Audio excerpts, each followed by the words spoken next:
But let's get everything properly started now. Okay, ladies and gentlemen, we got the grandfather. It has dropped yesterday from Duriel. And we tested it on Bone Spear already. Very good for bossing. So if you just joined, the verdict is already with Bone Spear and Litless Wall. Very good on bossing. It's millions of damage bonus. But for the actual dungeon pushing with Bone Spear, it just doesn't feel good. Because you might one-hit everything, but you have a chance to die. And that doesn't just feel nice, okay? But now with Blood Search, the question is, can we put it in? And for that, we could play Grasping Veins together with the loop of Exposed Flesh, and it could work. So we'll have to see now if this actually brings back what we're looking for. I mean, we have the high percentage critical strike chance. I'm annoyed by the 12% corpse tendrils there. So let's put a better corpse tendril on.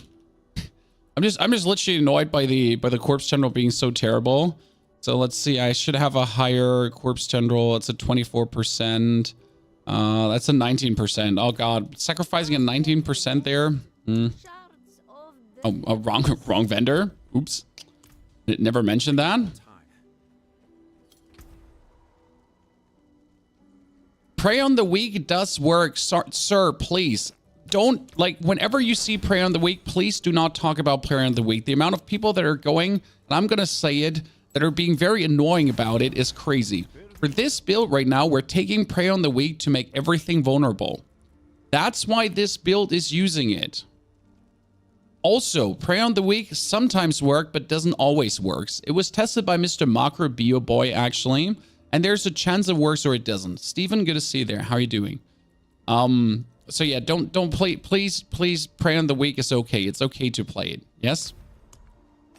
Which brings me to, should we reroll the damage to close, guys? We got critical strike, maximum life. We could reroll the damage to close into lucky hit chance. Would you look at that? That's crazy. But it's a low roll lucky hit chance. Oh god, I could reroll this critical strike damage with bone scales and it would be the perfect ring for my bone necro. Oh no. Oh no. Can't do that. We could also reroll resource generation. It would be perfect for this build as well. So the interesting part is that these resource generations also work with T-bolts. So we have now 15%, we have now 18%, and we have 7%, right? So together we're looking at 40% bonus resource generation. That means when I dash, I get 50 resource back plus 40%. Interesting, right, Chad? Good. Now, before we go into a dungeon, we need to look at chests because I picked up a bunch of chests right now, guys. I am a chest fanatic, you could say, because I've been trying to find a better chest for the love of God. And it's been quite complicated, but I picked up quite some interesting ones. I just have to decide if I want to take any of those right now. So as you can see, there's a plethora of chests happening here currently. And they're all, so right now my current chest gives me total armor, maximum life, damage reduction from distance, and shadow damage. The shadow damage is obviously useless, right? And we're seeing if I could find a triple damage rat, maybe. That could be better, or a double damage reduction. I mean, this is maximum life, this is damage reduction, low roll, darkness skill, and bone skill damage. So this one is out already. This one is physical damage, blood skill, maximum life, damage red. So this is blood skill damage, max life, and damage red while fortified, which is cool. If I could now roll a total armor here, for example, this one would actually be a nice chest, right?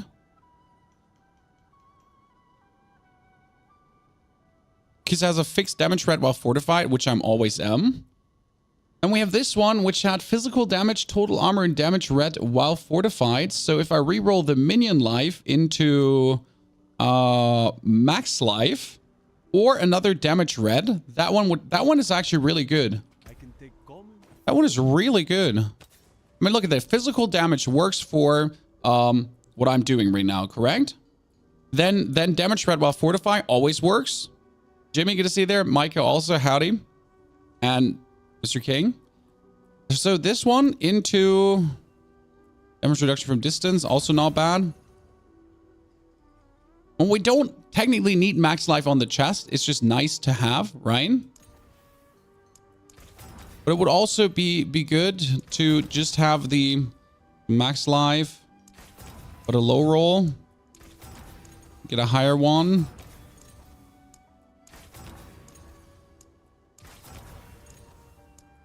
That's expensive. Oh, that's cheap. See, right now, this chest should be better than what we have, correct? I mean, again...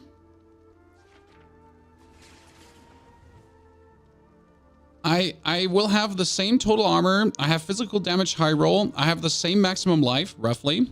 And my damage reduction is less, but more. Because this is damage red from distant, but I get damage red when fortified, and I'm also always fortified, kind of, right?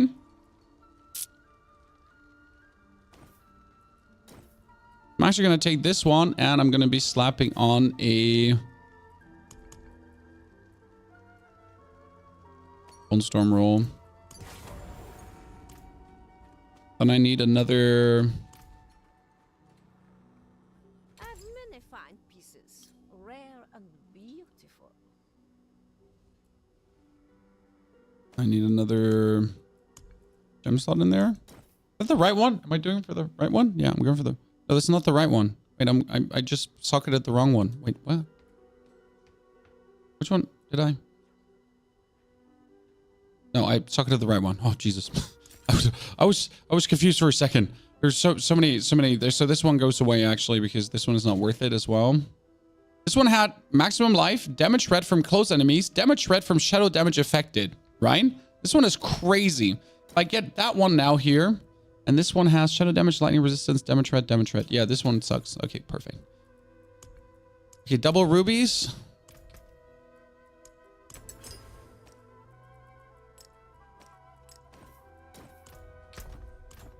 And I finally might actually cancel that item. Oh, put them away now. Apart from the ones I marked dead. Wait. I mean, once in a while, I'm actually clearing my stash and I'm just putting things back in my stash that are horrible. What do you have? You have damage red over time, damage red fortify, and rings to bone prison. Yeah, you're going away. Stinky pooper. I'm literally trying to filter my inventory and not make it more convoluted again. Okay, now we have the helmet. We have everything going on. Let's see how well this is doing in a dungeon. I mean, we can already destroy dungeons, but the most important part is the boss fighting. So we need a dungeon with a boss. Does Sanguine Shop have a boss, but the 95? I don't want to do 95. Deserted Underpass doesn't. Heathen Keep. Ranged defenders, overpower resist is kind of bad. Endless Gates, Belfry Zakara. Belfry Zakara has monster bleeding damage over time. Why don't I just shoot myself? Monster shadow damage over time. Why don't I just shoot myself? Upgrade gear? Oh, is the gear not upgraded? Yep, you're right about that. Oops. Unexpected. Now I need 3 and 2.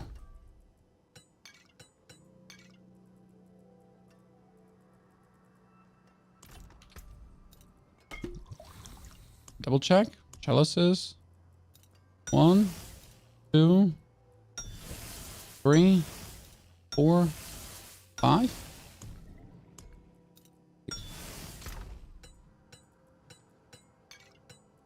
Why we're carrying these items? Because we're carrying these items because we need to try. We need to experiment now with what works, what doesn't work. Okay? From which boss does Mendel drop? The Beast of Ice. The Beast of Ice is for clearing tier 31 plus Nightmare Dungeons. Schwerer Gustav, moin moin. Gustav.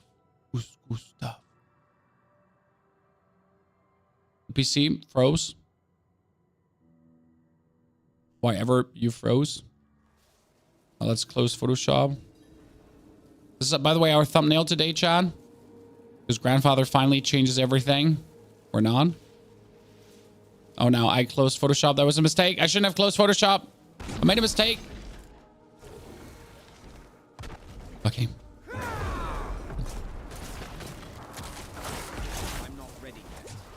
See, like we're just taking so much damage straight away, right? We can't do all the damage, but we're just taking so much damage straight away because we're essentially not having our barrier going on anymore. And therefore, we're just losing our whole tankiness as we're just going. That was a 4 million just standard random crit, even though we're not really filled up. Fine.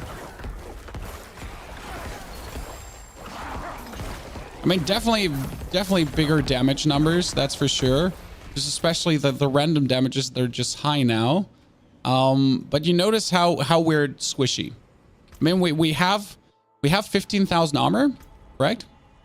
And we have the bone barrier to redo us.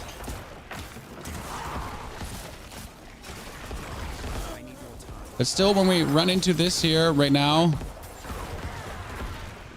always a chance. Like now I got 5 saved up. I'm fully fortified. Oop. Hehe, 8 million. Okay, yeah, the overpowers are nice now from a ceiling standpoint, like how much higher you can go with this. But it's just making the overall dungeoneering sluggish.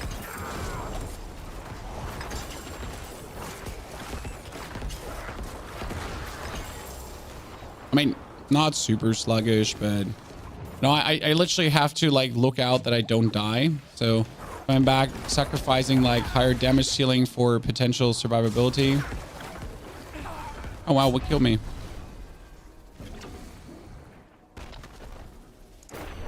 Yeah, grandpas are squishy but awesome. Yeah, but that's the question. Like we currently have to play a different ring in order to actually use our grasping mains. I mean, you have seen I haven't really used grasping mains right now. But if I want the maximum damage, I literally have to do this manually now, and then I get the maximum damage though. But you notice how, despite having like my resistance is capped, and despite how having like very high amounts of armor, I'm still prone to potentially die, and that's because like blood has a problem actually. So with disobedience, since my disobedience triggers, right? But my disobedience triggers like look at my armor here right now. So this is how disobedience triggers kinda. So we're not getting the bonus you would expecting to get. Like I'm hitting all these opponents, but damage over time and bone because of the bone splinters fills the disobedience up faster. So I'm spending more time not being like fully armored up, but then I spend time being fully armored up. I need more time. So we're literally like having to ring around the rosy here to survive, where we just want to blast out damage with the build. And this just shows me the thing that for dungeon pushing, it's a no. I mean, you already noticed the clunk, right? Yeah. Now let's compare this to how the build runs when you're not having the clunk, right? When we're putting this on and that on, and the ring that is supposed to be on. So this is now the actual equipment that you're running, right? If you're not going for the clunk. And then we'll put grandfather on at the boss because it's already like vastly noticeable. So we're going through. Pull everything automatically together because that's what we do.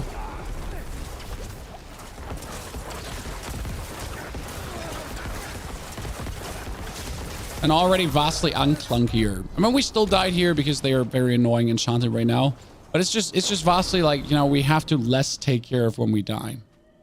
I'm level 100, killed 0, maybe 8 times 0 list drops so far. Well, I mean, 8 times is not a lot. We do, like, talk again after like 20, 30. And then we can check if you're truly unlucky or not. Well, that lightning damage there is really being a bitch right now. And that poison. See, we still do like 4 million overpowers, right? But you're just safer, essentially, right? But let's see at the boss. It's gonna be interesting. A Huda Barb crits for 100 million. I mean, obviously the crit ceiling is high for barbs, but I think what I like the most about Necro currently is the very uncaring playstyle. So every Necro build that is for me S tier is right now at the point where it's just uncaring. Where I'm just zooming without like any matter, any like whatevers, you know? When I just do my overpowers and everything dies, I don't run out of essence, you know, we're just a really fit fat meanie. So you notice the difference to Grandpapa, right? Grandpapa forced me to literally like fight there. But it could be good for a boss fight. I mean, we learned on Bone Spear, it's only good for boss fights. But is it with Blood Surge the same? And with Sever? That's the bigger question, right? Because we're going to also try a Sever build today, Chan. You might have not seen it ever before, but yeah, we get a Sever build running for you. Why? Because we can.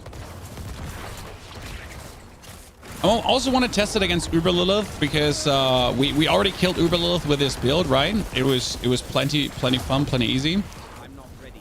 But still want to now test it against Uber Lilith again.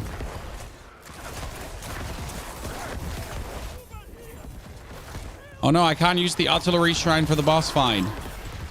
And this is a blessing. If you would get this in the Abattoir of Zir, that would be fire.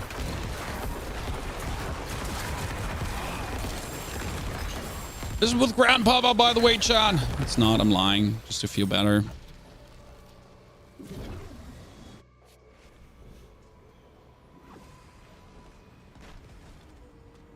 David, you have a feeling where the dungeon stops recognizing your DR stats? I mean, I wouldn't be surprised if there was something like that. Okay, so now I need to put on the ring. I need to put on Grandpapa. Then we'll put on our armor. We'll do this. We'll pull them together for a second. Lack the required essence.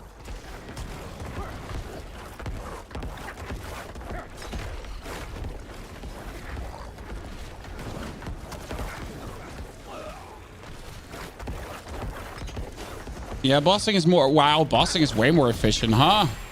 Did you notice one thing, Chad? Notice one thing. My essence is empty, right? One dash would give me 50 essence, correct? But why am I getting 100 essence for it? Okay, again, we're down here to 20... Like, wait, 0 essence. Boom, 100. Why is that? Well, essence generation. Woo! That's the new thing. Actually, we have to make a video about this because it's kind of insane. How much resource generation affects this. So bossing was vastly better. Okay, let's see Uber Lilith now. Uber Lilith, how that feels. That, look, so yeah, Abattoir of Zir improvement, chat. If you have Grandfather, it works. Why did you use Lilith against Uber Lilith? Because you get more Bone Storms that keep pummeling her and it's kind of fun.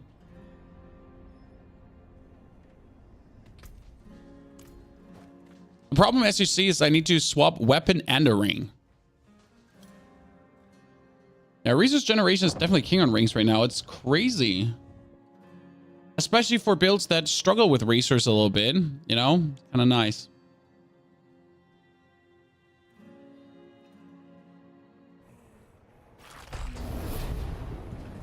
Whoop. I'm not ready yet. But where do you have resource generation plus 60? No, 50 is not plus 40. Well, I have resource generation on both rings. So it's plus 16% and plus 18%. And the amulet has another plus 7.6%. Here comes the interesting point. If you have resource generation on your rings, and then you would actually get essence back from blood orbs, that one also gets multiplied. But I need a new Banished Lord's Talisman now because my Banished Lord's Talisman is bad, so I need to run Duriels today. How many Duriels do I have? I mean, first, let's pick up a critical strike elixir. Wait. Let's hurt mommy. Problem is, I need to essentially blood surge. So I need to blood surge so I get a corpse that I can then pop out.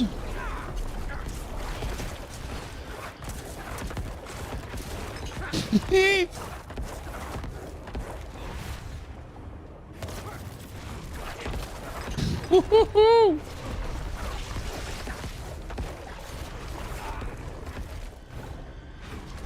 You know, the funny part about the build is that if you're how do I put this now? So if you're doing a bonus blood surge, so if I'm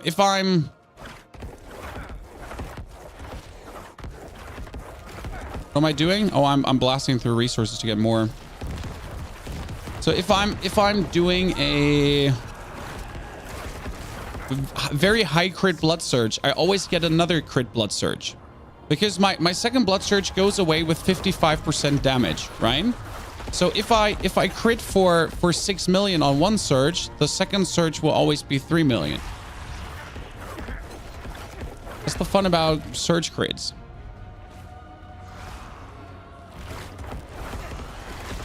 It's working better than intended on this build, but mainly because of the resource generation find, I have to say. It's actually insane.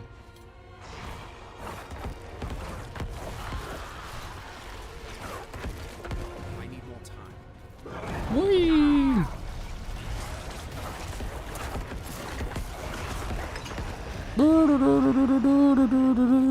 That was simple. Played through it a bit. Well, want to say I got Butcher's Cleaver with slows fierce enemies. Vampires lets you crit anything that's feared. Really good combo. It's a fun combo, but doesn't work against bosses, Demetrius. That's like kind of like the thing, right? It works against everything but bosses, and then everything works against everything but bosses. Anyways, kind of. Yeah. Okay, let's do Belfry Zakara. Put on the zooming gear again.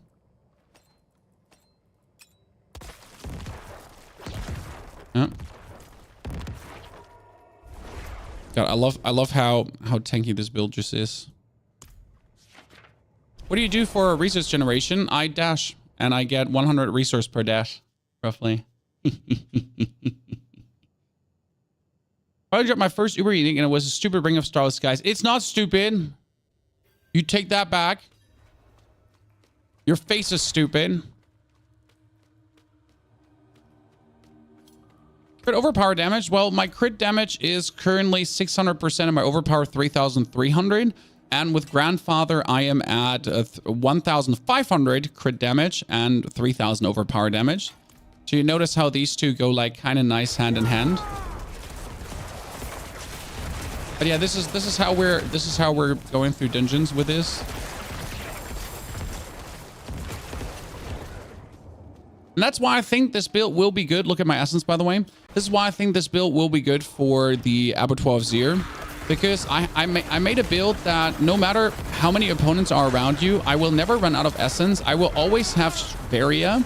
I am having 15,000 armor, as you can see right now, right? 15,000 armor, 18,000 life. So I have everything going on right now to just literally be undying. And that for the Abattoir, and I do the damage, right? I do millions of damage, but mainly I just don't run out of resource. So we have everything going on for the dungeon push until we summon the boss. And now we also have a tool to kill every single boss.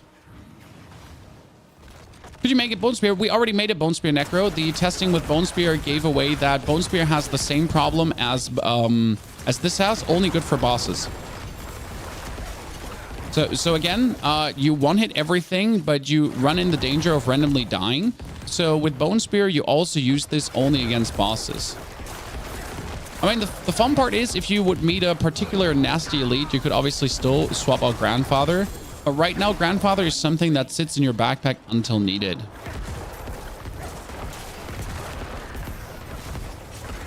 Woody min-maxed his Blood Surge Necro yesterday. I did actually see Woody's Blood Surge Necro, and I had a smile on my face. But not a condescending one. It's just nice to see people that play other classes try out your main class. I mean, Woody's obviously a very smart creator. And he's very good at roguing, and he's very good at like the barb and the druid.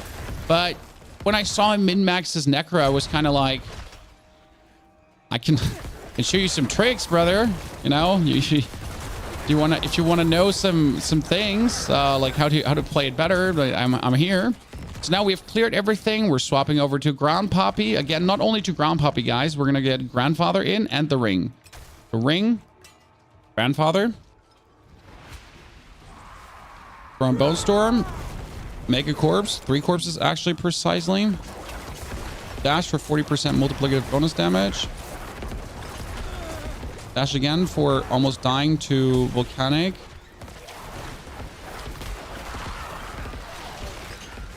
Yeah, look at the what? the random 8 million. Woo! That was nice. That was the thing is, if you hit an 8.8 million, you always know there's a 4 million following up. You know? There's a 4 million. That's crazy. That's actually, whew. Well, I like to see this, Chan. Let me get my imbiber up right now. Yeah, let me get my imbiber up. Okay, this is feeling good. Exactly the way we wanted it to feel, if we're honest with each other. By the way, grandfather for open worlding is obviously like if you do nightmare dungeons, if you do Helltide, you can just wield it, right? So let me say, if you don't have grandfather, would it be possible to use another kind of low rolled two-handed sword to get the same effect?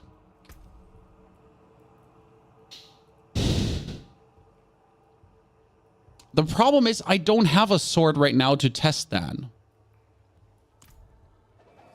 The answer is no, but yes. So to a degree, it would work. But to another degree, it wouldn't work. The thing is, grandfather gives you 100% on your critical strikes, okay? And 5,000 life. The 5,000 life is more overpower damage, okay? So the crazy part is 5,000 life. Because right now, if you read overpower again correctly, overpower is overpower, fortify, that's your damage. But it also pushes my 600, like here, again, this is my critical strike chance without grandfather. This is my critical strike chance with grandfather. It's plus 1,000%, plus 1,000%, guys, plus 1,000%. Let me do it again, plus 1,000%, plus 1,000%. Why not Ruby on grandfather? Because I use also grandfather on other builds, and yeah, that's why we don't have rubies on. Also with rubies on, it would be like another 300% overpower, so not really much. Like at that point, yeah, I mean, at that point we're just min-maxing like non-existent min-maxing essentially, you know? Hard to be excited when shit-geared Hoda Barb hits 400 millions? No, you're absolutely ready to be excited. Because why would you look at Barb when you're playing Necro? By the way, for the people asking ring, I play exposed flesh and I play the corpse tendrils on a ring because I need the corpse tendrils regardless. So again, I mean, why is it hard to get excited when you're playing a Necro and you kind of min-maxed a Necro and you made a Necro work really, really well? What do I care what barbarians do? I'm not playing Barb. I'm never planning to play Barb.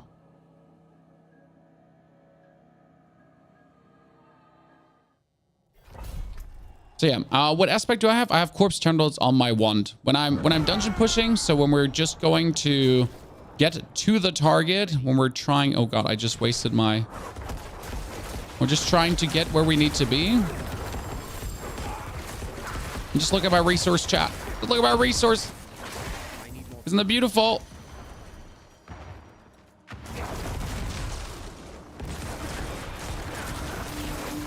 Isn't that beautiful? Who cares about resource ever running out? When you give me infinite instead. Ah.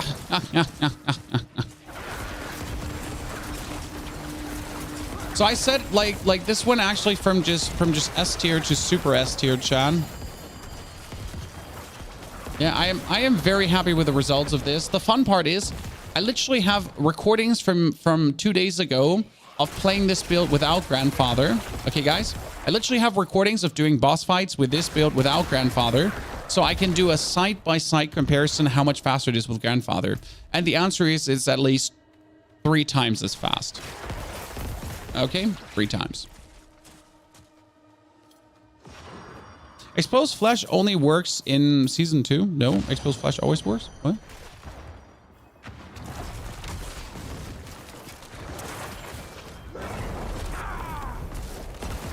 I mean, right now for this build, exposed flesh makes a few things, like the season makes a few things easier. Because I am making things vulnerable with lucky hits. So if I do this, they are all getting vulnerable. That makes my life vastly easier because I don't have to wait for corpse tendies. Because else I would have to go in with blood mist, wait for corpse tendrils to trigger, and then I would start blasting. Okay?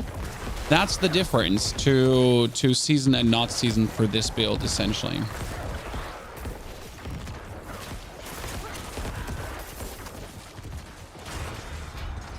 Put grandfather on, put the ring on.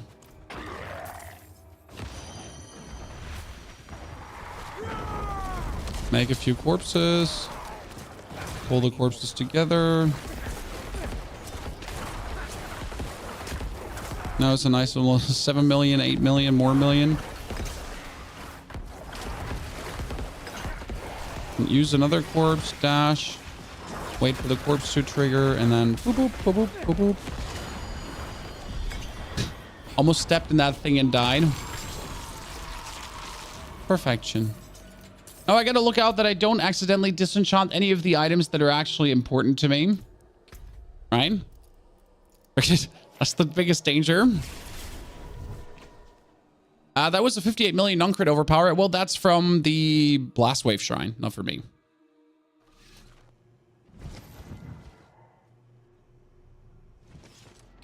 Is the Paragon board already min-maxed? Yes.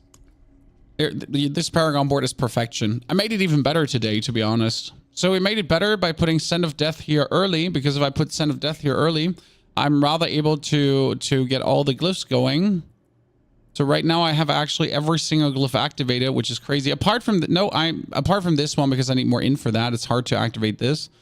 So I should technically put this one. I should change this one and this one potentially out. Actually, that one and this one. So this one has a bit better rolls. But then we don't get these activated. So you don't get one activated ever. But we get more points actually to damage while fortified too, which is kind of really, really cool. So all in all, we made the Paragon board even better. And yes, we're also ready for Tears of Blood Glyph, because Tears of Blood Glyph comes in here. Okay. That's where Tears of Blood comes in. So this build is absolutely ready for it. And we have the points too. You're going to miss Blood Harvest for leveling next season. Well, we potentially get another thing, right? Also, by the way, YouTube, don't you forget to hit that like button. Quaza, thank you for the 59 centuries of support. Quaza, thanks for being the first sub this hour. Check for your prime subs, ladies and gentlemen. Maximum life, nothing. Thank you very much. Total armor, nothing. Thank you very much. Fortifying, nothing. Damage red, physical damage. See, this one is not bad. Damage red distance, damage red fortified, physical damage. Oh, I actually had already marked. Damage red, barrier, nah.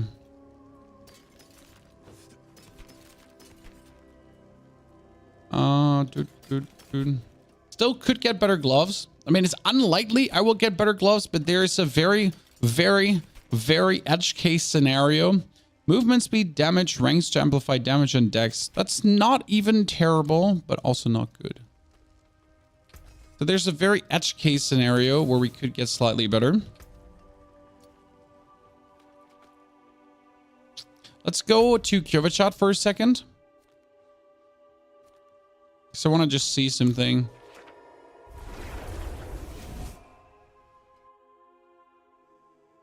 Why Imbiber though? Imbiber's damage while healthy. You're always healthy. Imbiber is its own kind of multiplier. Damage while healthy and damage while fortified are its own damage bucket that goes together and gets multiplied with the damage. So damage while healthy is actually incredibly good. Because as far as I'm aware, damage while healthy does not like get additive to the other things. It's multiplicative to the other things. So one elite training dummy. One elite training dummy.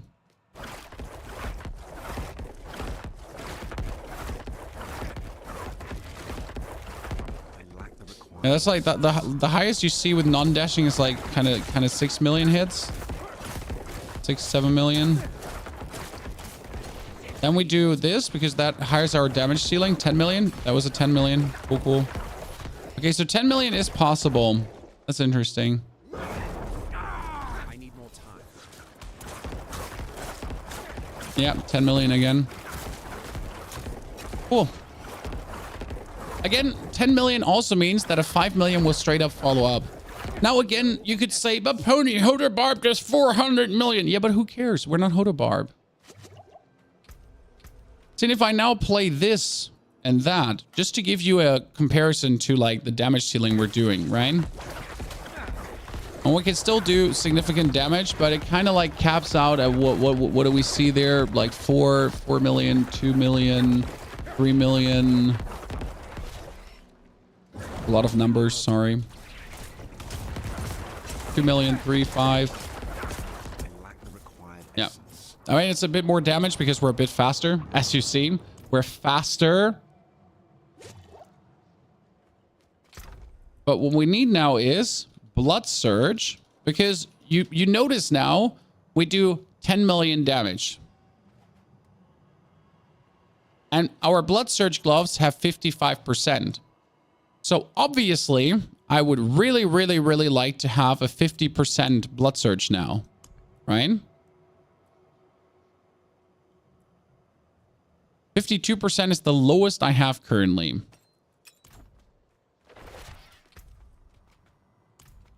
I'm not ready yet. 'Cause why would you not have, like, you know, if you're doing 10 million damage and then you get 52% or 55% less damage? Why would you play anything else if Hoda's the most efficient thing? Oh, that's simple. Fun. Fun. Because Barbarian is boring as fuck. I would rather eat glass than play Barbarian.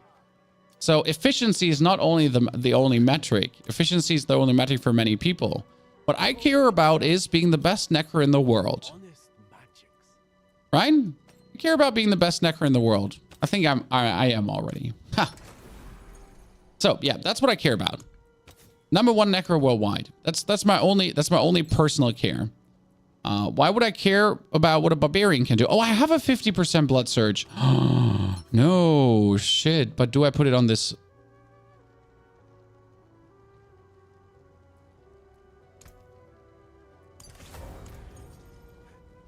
Yeah, it's why you play double swing barb. Exactly. There's fun and there's what you personally care about.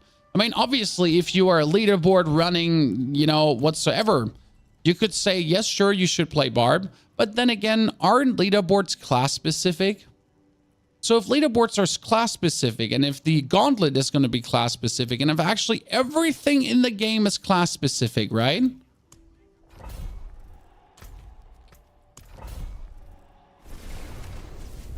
Why would I care about barbs again?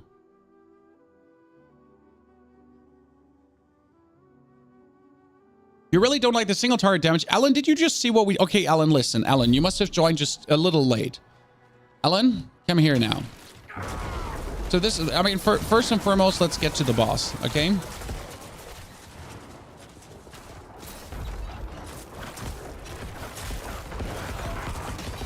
I mean, importantly, we also fixed the single target damage for you because we just went for a little essence generation trick.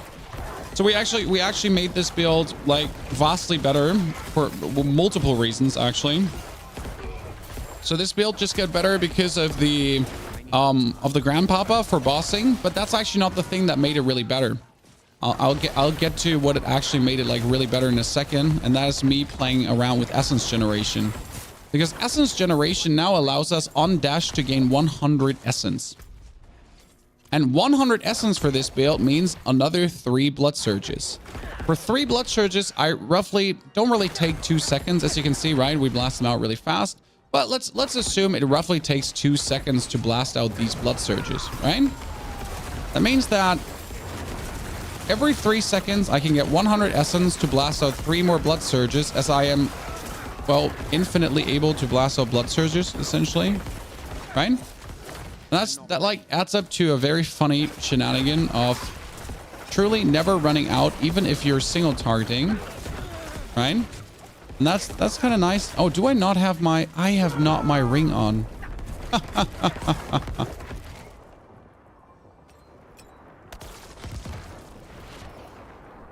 Also, one bummer, when you're playing Grandfather, you're going to miss out on a 40% damage multiplier, so, which makes it actually really interesting. So you saw us doing 10 million damage, right, John? The 10 million damage we're dealing with Grandpapa is missing 40% multiplicative damage for using corpses. And that only because I am too lazy to use corpses manually. Because if I explode 4 corpses, right? Boom, boom, boom, boom, boom. I get 40% more damage, multiplicative. That's 10 million, right? Times that, and so on. But yeah, like our essence is officially never tapping out. Then we go for this and that again. Oh, wrong ring. Sorry. Hello, Mr. Blood Bishop. Good to see you there. Let me make some corpses here quickly. I'm not ready yet.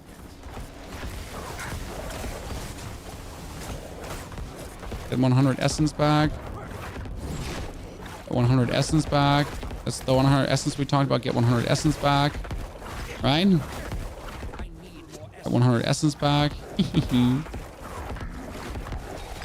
And now we're unluckily not critting against Jimothy Jebediah Jones here. But yeah, we just essentially fixed all the essence problem ×2.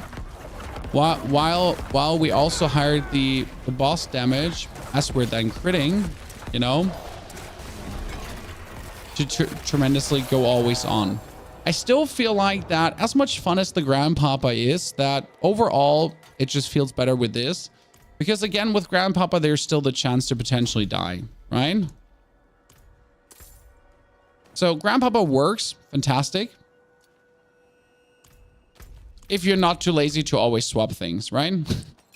Because that gotta be your consideration. You always gotta swap this. Every single time. Monster physical resist. Yeah, that's my main damage. Thank you very much. Monster physical resist. That's my main damage. Appreciated. Oh, we said here. Now we can actually show you Grandfather in Overworld. Yeah.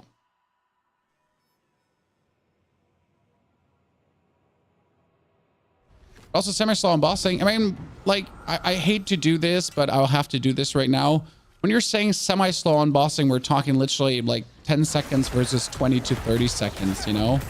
That's not slow. That's not slow.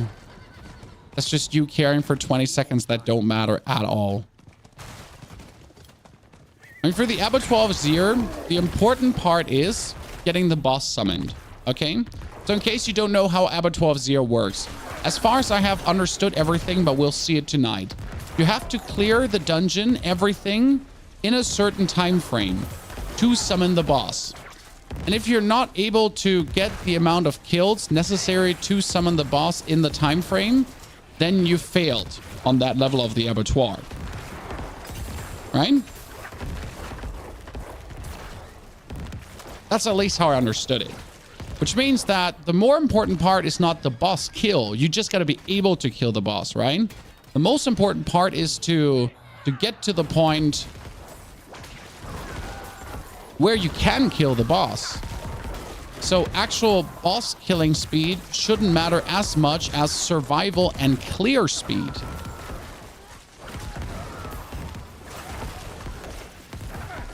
You also have to kill the boss on the time frame, Dr. Jazz. Exactly. But what's now more important, right? If you're slow on clearing, but you're fast on bossing, you're gonna lose on one end. You're gonna lose, right?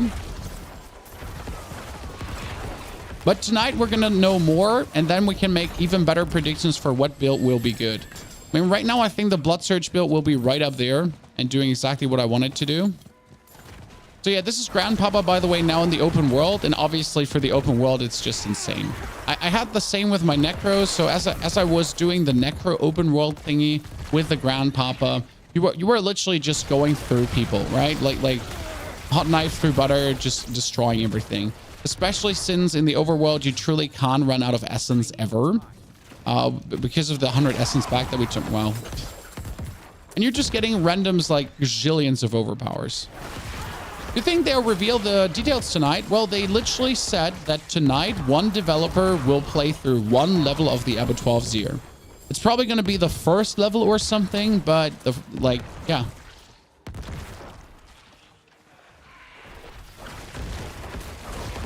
So we will get to know the details tonight. I'm planning to do a live reaction stream, guys. I don't know if you're interested in that. So I'm planning to be live tonight for the Fireside Gathering chat and essentially like just watch it together with you, you know, like a community watching event, and we can just check it out and give our live opinion about things. So it's my plan.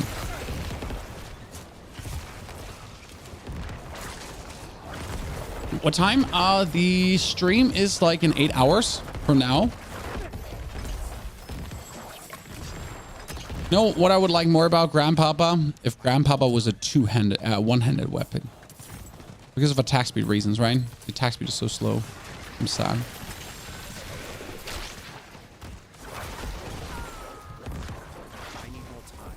Why can't you be a one-handed weapon, Grandpapa?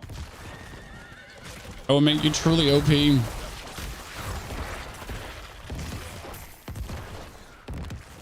I need more time.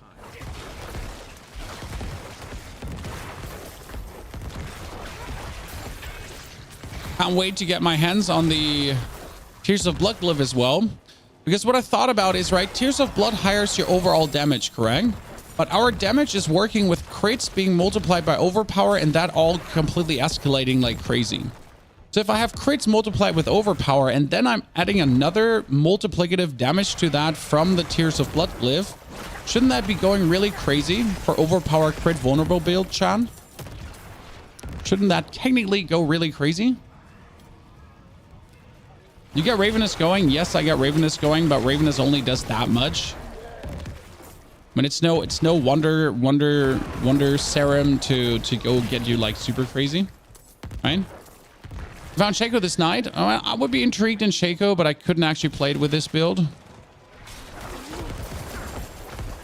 We couldn't play Shaco with this build. Well, that's not true. I could technically play Shaco with this build, but then I would have to make a compromise for bossing and dungeoneering again, which I don't want to do. But yes, we could technically play Shaco with this build.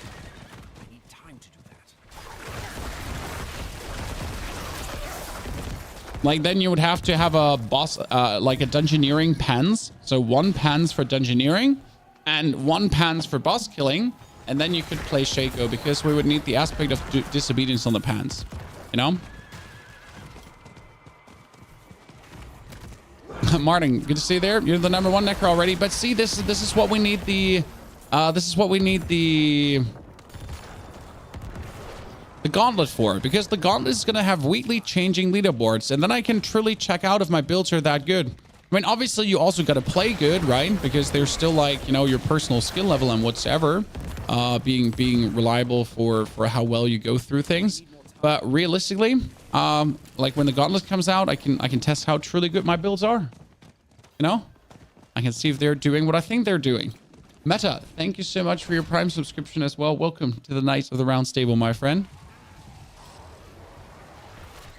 And then I can show myself off. I mean, my goal is definitely every week to be in the leaderboard, simply because why not? I mean, I'm a Diablo creator. I make Diablo stuff. Why would I not be every week in the leaderboard? Especially because it's class specific leaderboard. If the leaderboards weren't class specific, I wouldn't care. Because what do I care about, again, comparing myself to a barbarian? What do I care about comparing myself to a rogue, right? But comparing myself to other necros, that's all fine for me. You know, I can live with that. I want that. Okay, where's the Helltide chest? Oh, all the way down. Yikes.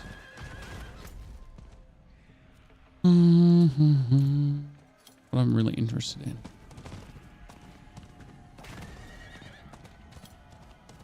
There's several good necro creators, which is Echohack, Macro, and Gazi. Yes. I mean, Echohack I don't really watch because I never see anything from him.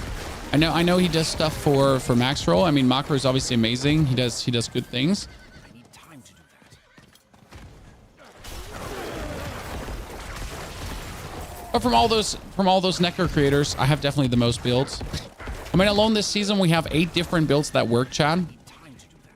Don't forget to check the tier list, ladies and gentlemen. We got 8 different builds that are currently working. We actually made more. We made around 12 in total.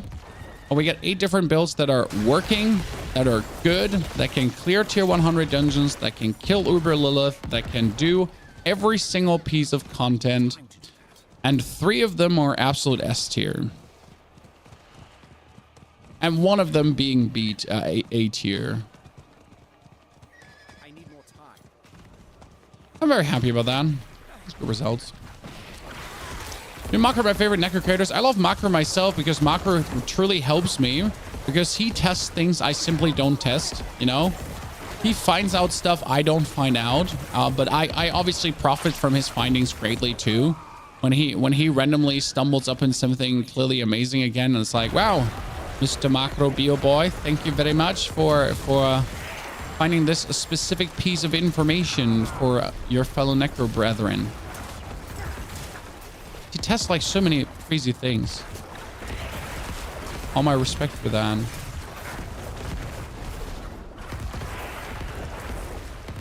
You are dead already because I grandpappy'd you. And grandpappy. I need more time. Whee!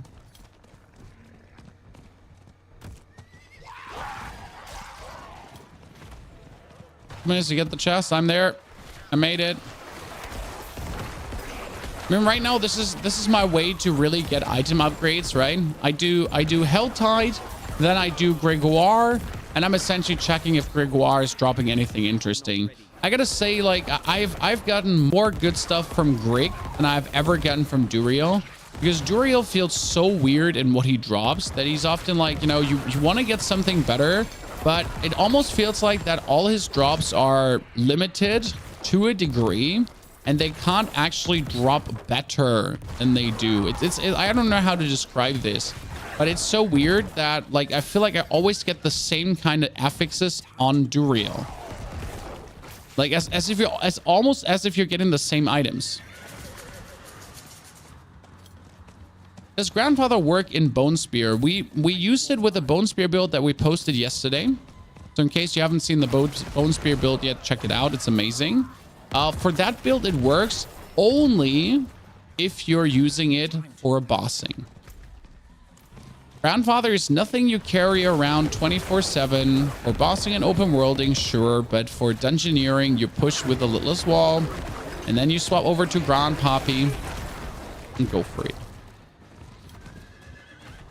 Does the Blood Surge have a larger AoE than the Circle Stone? Am I here? You know, I did damage to these. Yes. Here. You literally Blood Surge the whole room. Because so the Blood Surge has two phases. It has a soak and a blast. Okay? The soak can overpower and the blast is overpowered. So soak and blast. Soak, blast. I'm not ready. And then there's obviously the double nova. Soak, blast, double nova. Get it all. The full spectrum, guys.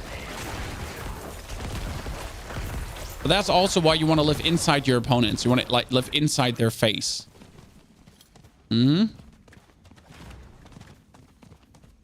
I have Doombringer and can't find good use for it. Doombringer can be used in shadow builds, but the problem is if you use it in shadow builds, you're not playing Litless builds anymore. So if you want to use Doombringer in a shadow build, you're most likely going to be playing Infinity Mist without the Litless Wall. And the main reason for that is simply because it's either Litless Wall or Doombringer. Like else, you're going to be running out of affixes and prefixes. You could consider not playing the Ring of Sacrilegious Souls. Then it would actually be possible to run Doombringer and Litless Wall together, which would make X-Files less efficient. But you could also play Doombringer, for example, in a Poopmancer build. So in case you missed what the Poopmancer is, guys, the Poopmancer is that Necro that's using Bloodwave. And if you're actually using the Doombringer in that Bloodwave build, especially with the Poop Wave together, I think that would be truly amazing. So yeah, the Poopmancer should be really good with that. You should check out the Poopmancer, honestly. How much lucky hit do you have? Well, I have 15% on the gloves. I have 8% on the ring. I have another usually on the chest for Barrier lucky hit. Like in total 23.4. It's not much. It's an honest work. It's 15% on Blood Surge, but we're lucky hitting mostly with Corpse Explosion and with Bone Storm. That's what we're lucky hitting with. Okay. Also when we dash, we get back 100 plus essence. So that helps as well.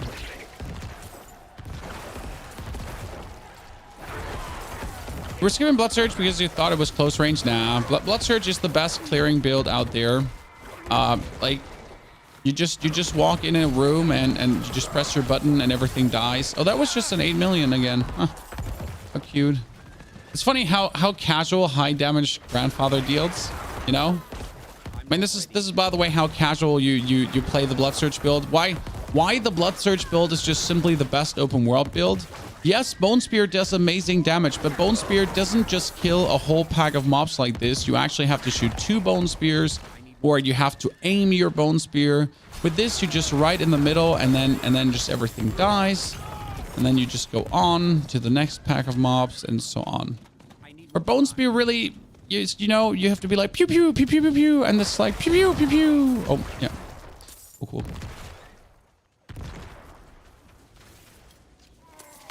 Oh, it's a Hydra Sork? I have not seen that in ages. Do you still exist? Who plays Hydra Sork?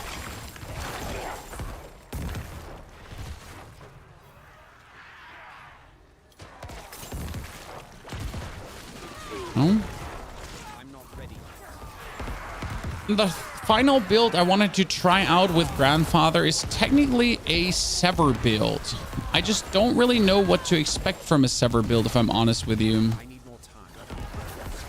I mean, technically, Sever is a very high damage tool of mass destruction.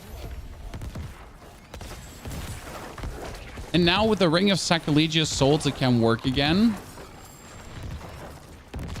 So we'll be also building the Sever build.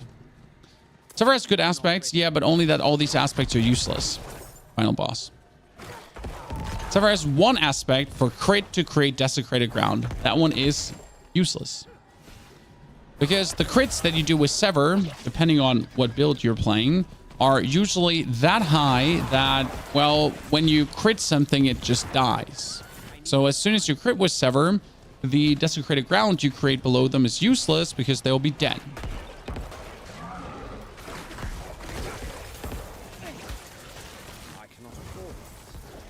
So that's where I'm saying that it's like, you know, useless.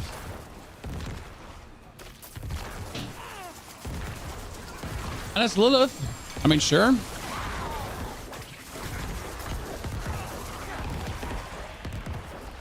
So that like if you're fighting Lilith, then after in the Lilith fight, it matters. Luckily, we're fighting so many Lilith the whole time, right? You get out with unique boots and Sever. The lucky hit chance of Sever is atrocious. So Sever actually has a base lucky hit of 25, where Bone Spear, for example, has 62. That's also why Bone Spear is so good for exposed flash, because it just works so goddamn well, right? I mean, 25% is nothing. That being said, I mean, like, you know, same problem here as with Blood Surge. Blood Surge also has a very low one. So with this build, I could run Surge and Lance. Yes, they're interswappable. The problem is that Lance is just not that efficient. So I have to say Lance is fun, and I love Lance a lot. But in comparison to the Blood Surge build right now, and Lance used to also be better at bossing than Blood Surge, but the new Blood Surge build is just better. Lance just feels very clunky right now. I've tried Lance now multiple times, and Surge is just on top. Especially when it comes down for overall dungeon gameplay, Surge is just on top. Lance works. Lance is fun. Also, Lance Blood Orb interaction is cool. And if you play the appropriate Lance boss melting build, then it's absolutely crazy what Blood Lance can actually do. So just from Lance boss melting. But that's like the thing. Do you see how everything dies? Even on the biggest radius? You're like, he was at the end of the screen and he died to my Blood Surge. Okay? This is the range of Blood Surge. So if they're somewhere on your screen, they will get hit by Blood Surge. Okay? Somewhere on the screen, Blood Surge will hit them. Here, they're up here. They're up here. They took 1 million damage. These guys, like being that took 2.5, and he wasn't even close. That won't, you know. You see, like they're all just have to be somewhere on the screen, and they will take damage. You would have to swap gloves, helm to Godslayer focus.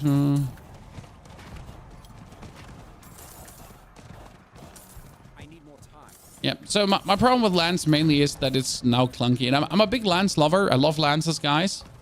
The Blood Lance is amazing. But Surge just won. Surge won out, despite Lance having all the cool overpower interactions. Surge number 1.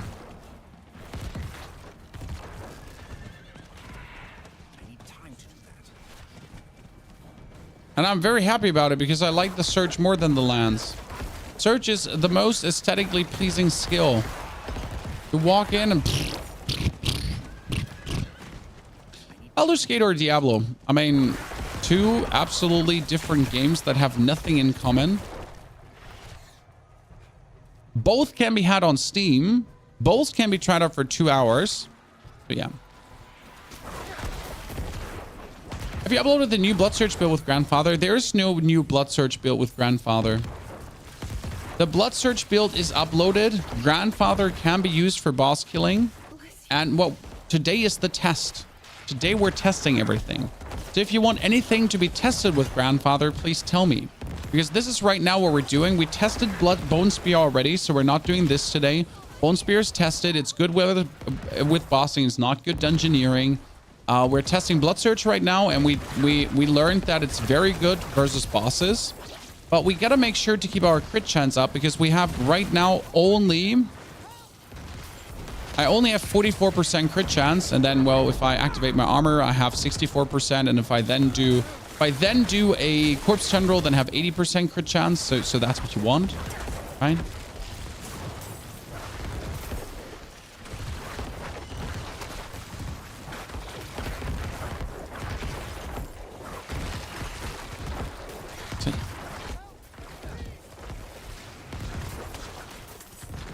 An updated Paragon board link. I mean, this is still the same Paragon board as in the video from 2 days ago. It's just minor changed with a little bit better passing that we just figured out today. You know, we just figured out the better passing today as we were playing the game. That's how you get the best epiphanies. You just literally play and then you reskill and then you try to do things 10% better than the last time. And that's how we're wasting millions. I mean, today we wasted again, like, what was it? 30 million so far down the drain for reskilling and re-rolling items. I don't know how much money I've wasted this season. It's definitely atrocious. Like, we've at least wasted 300 million on just respecking and doing different builds for the community. So that's at least 300 million gone. And then we wasted definitely a lot for also just generally re-rolling items, because every now and then you actually want to have a good item, right? Well, Grandfather after 800 runs, Jesus. Straight Knight, we are right now testing Grandfather in out. So you already have the Bone Spear build from yesterday that can use Grandfather. You have the Blood Search build, which can use Grandfather. And we are just going to make a never have been there before Sever build. And the Sever build also will be made in 2 stages. There will be a Sever build that will use Litless Wall probably. And there will be a Sever build that uses Grandfather, okay?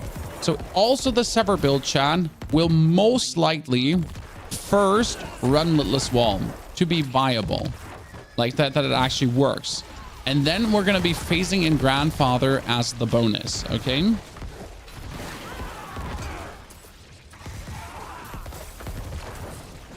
I need more time. I wasted a lot for repairs. I mean, that's never a lot. There's some.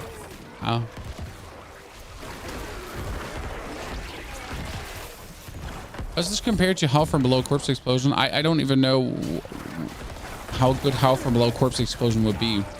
It's not very good right now. I mean, not in comparison to the actual S tier clearing builds. Not bad. Yeah. It's better. Definitely better. But I haven't made a single Hell from Below build this season myself because I think Hell from Below is a horrible item. We talked about it yesterday many times. Hell from Below is on paper good, but in reality bad because of what you lose, you know, for using Hell from Below. Like, too many sacrifices have to be made to actually use it. Where's the next Helltide chest? Really? All the way bottom right? Yikes. Hell from Below is fun in Helltides. Yeah, but if, like, it's also fun in Helltides without. I need time to do that.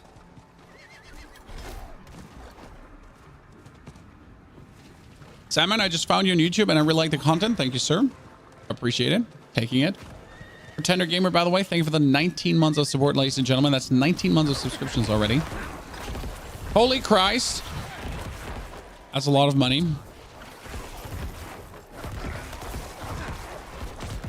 Give me another tenner. I already got one tenner today, chat. I would like to take another tenner. I will decide to be infuriated and angry and like, what the fuck, no tenor? Oh shit. Okay, let's do one more. Let's do one more boss fight. And then we're gonna make the Sever build. Chan, are we excited for the Sever build? What class would you suggest for a casual player? I mean, simple. Necro. Always Necro.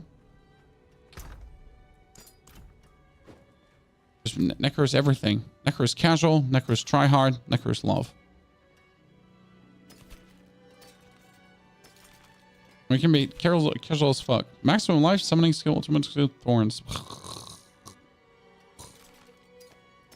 Almost disenchanted my littlest wall. Cool, cool. This is what I'm just waiting for. Here, by the way, this is what we're talking about. Damaging enemies with Sever has a 20% chance to spawn a pool of blight under the target that deals 80% bonus damage. This effect can only happen once every 3 seconds. This would be good.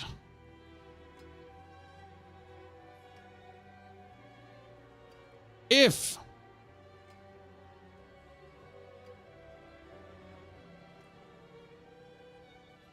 that couldn't happen every 3 seconds.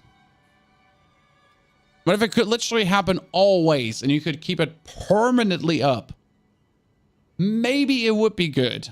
But even then it wouldn't be good. It's such a weird, nonsensical ability that's just trash. And it makes me angry that it exists. Angry.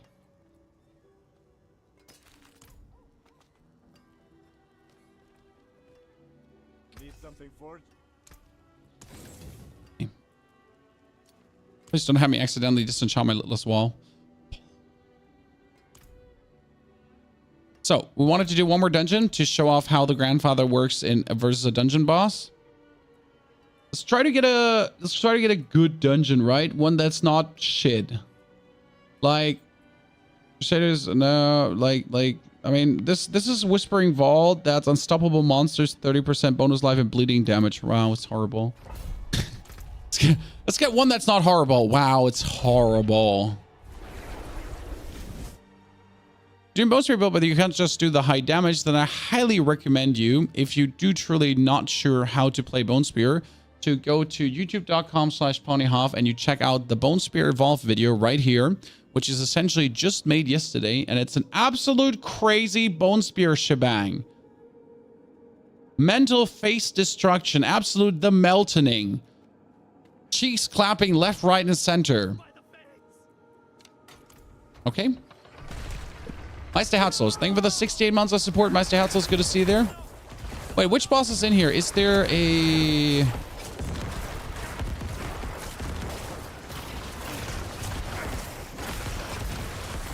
There is the... What was it called again?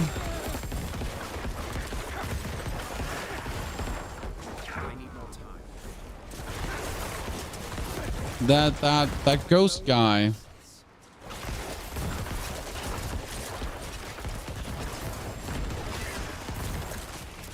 Is in here, correct? Sever plus Godslayer crown. I don't know why I would need the Godslayer crown.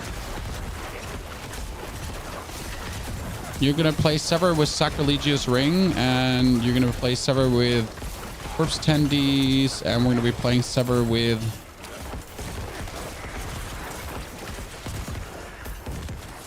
Littlest Wall, probably. Too bad that.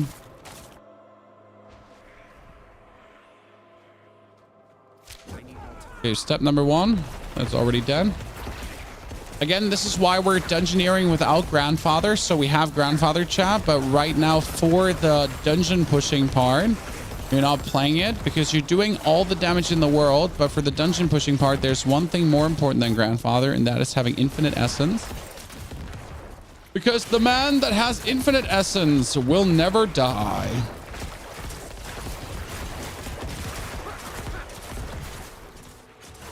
Now you could say, why don't you tank with damage? And that has a merit to it. But the reality is we don't know in the AUZ, in the ABBA 12 Zier, how much can you truly tank through damage, right? Because right now the tier 100 dungeons don't really have much HP on the unit. So you could truly tank through damage, right? But is the AOZ going to be the same?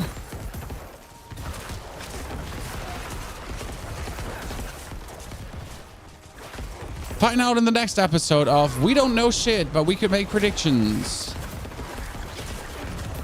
Then again, tonight we'll get all the info we're looking for, Ryan.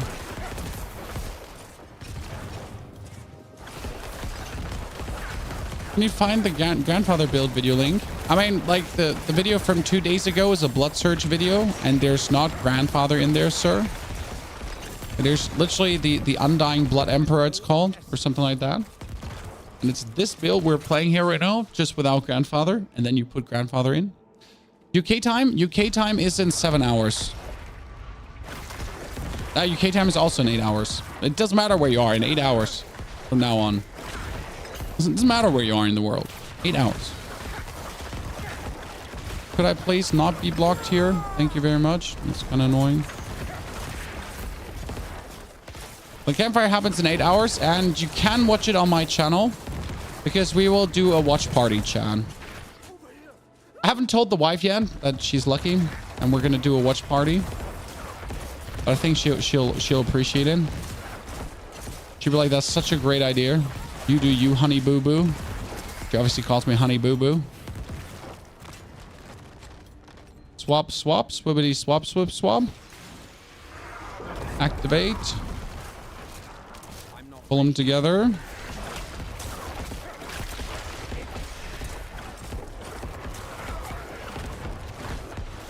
I mean, the only thing we're limited by right now is actually critting, right? If we crit, then we crit. If we don't crit, we don't crit. But we definitely don't run out of essence due to the 100 restoration. I mean, the 100 restoration is really my favorite thing right now. So that was the grandfather clear, by the way, Chan. The grandfather clear, so good, very much.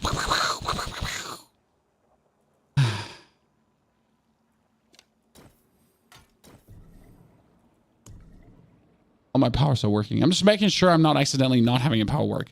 So now grandfather needs to go into the stash so we can put it on the Shadow Necro. The interesting part is my Shadow Necro is a full crit Necro right now, chat. Okay? And that's what you want. If we're playing Necromancer, if we're going to be playing Sever, we would want to play full crit, correct? And that's what my Necro currently is. So what I have to do is I have to take Grandpappy and put it here. Do I need to take T-bolts? No, we should be fine. The problem is half of my items are on my other Necro. Seems Bloodsurge is faster at dungeon clearing and Bone Spear is better at bossing. Bone Spear is slightly better at bossing. If you wanna have all my builds ranked, Chad. So first and foremost, we have a tier list for you. A tier list of all my builds, 8 different builds with build planners and videos on everything. It is this tier list here, this tier list. And that tier list can be found in our latest YouTube video from today here. That explains everything. There, here on the side. That explains everything. Broken down to the left, rights, and the everythings. Okay? Now let's make a Sever build. And yes, I thought 10 days ago, chat, I am done with Diablo already video-wise.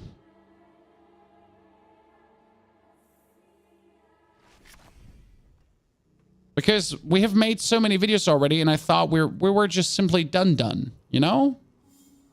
Because a lot of videos were made. But it turns out that we're still not done, even after all this time. Because there's just more coming. Did we find a better...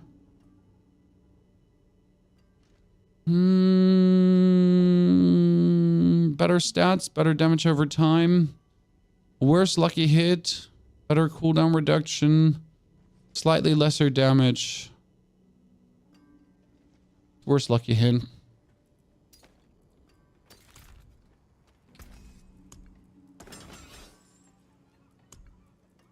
I cannot salvage that. Okay, we play this. Where's my other flicker steps? That was the 4-second flicker step I had. Thank you very much.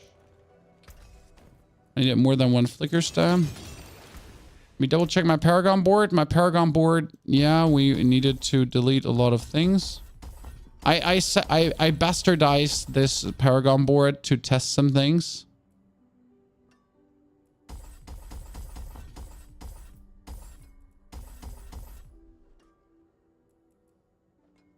It was still shadow damage. Crit damage. Willpower. Crowd control.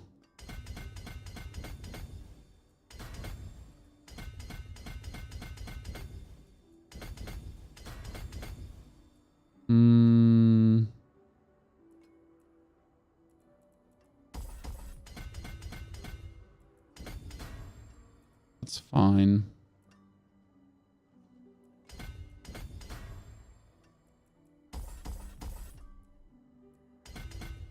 That's fine. Okay, you can get this for no reason, bud. Oh, we need a chest. We need a chest.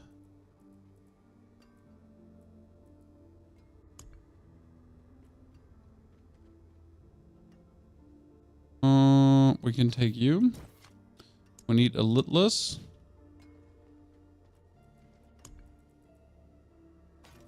A litless. And we need a helmet. A helm, sorry, not helmet. No, no, no, no, no, no, no, no, no, no, no, no, no, no, no, no, no, no, no. Wait, you got Bone Storm, 9,000, 9,500. Yeah, I need you to have disobedience. Oh shit, that's the 5% one. It doesn't matter. I need to have disobedience. Do I have disobedience left? I'm running out of disobedience things at this point. Yikes. When you always have so many disobedient things running, and then at some point you finally run out of it. It doesn't happen often, but it will happen at some point that you finally run out of disobedience. I'm not ready yet. Will Shaco make the Giga Dot kill bosses faster? I mean, first and foremost, I do think that the Giga Dot kills bosses plenty fast enough, because again, we're talking about 20 seconds versus 40 seconds boss kills. But yes, Shaco will allow the Giga Dot to kill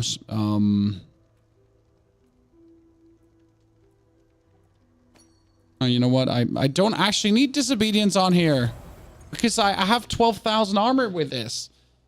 Okay, let me see. What do we have? We have the Shadow Corpse Explosion thingy. We have we don't have Sever though here right now. And we have the Shadow Blight Key passive. So we have everything we need. Plus we have Ixfeld's Corroded Signet. But what we now need to do is we need to swap on my... And this is where it gets complicated, right? Because we want to play Grandfather. So the plan was we want to play Grandpuppy, correct? For boss killing. That would currently mean that we're losing the 120% shadow damage. And that would obviously not be an option, right? No one wants to lose 120% shadow damage. And technically, we want to play the Circle of Exposed Flesh to actually...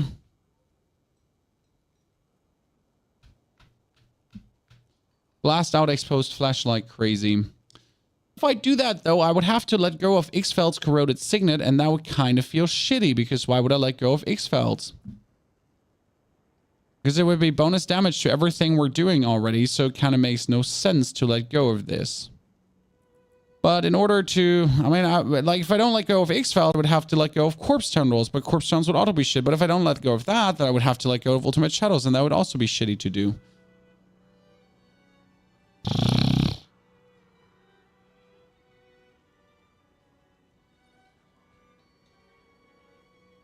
You notice where my problems are with this shit, right?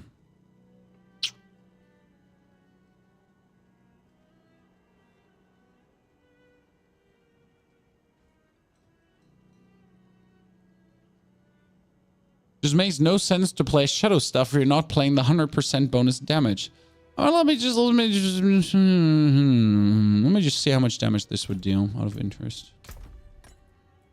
I'm right now with the sever without having sever gloves. Do I have sever gloves?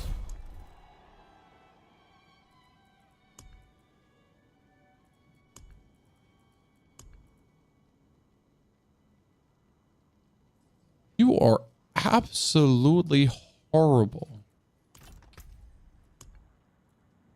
Ravenous doesn't. Prey on the Weak does work. Glowing Veins does work. Ravenous does work. Dominion does work. Anticipation does work. We're missing 2 Ferocity.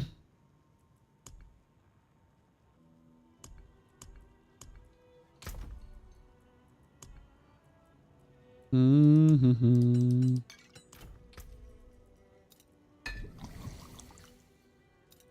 1, 2, 3. Thank you very much.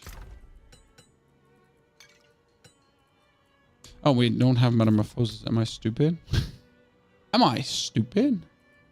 The answer is yes. We need 1 more Ferocity. Can the pens take 1 more? I always forget. The pens take 1 more? No. Oh. Yeah, I will be so lazy that I am literally going to be cleansing this wholesale just to put 4 on now. Yep. I just did that. Okay, how much damage would this now deal? We need to... The skill tree is actually the same, so instead of blind, we would be playing Sever.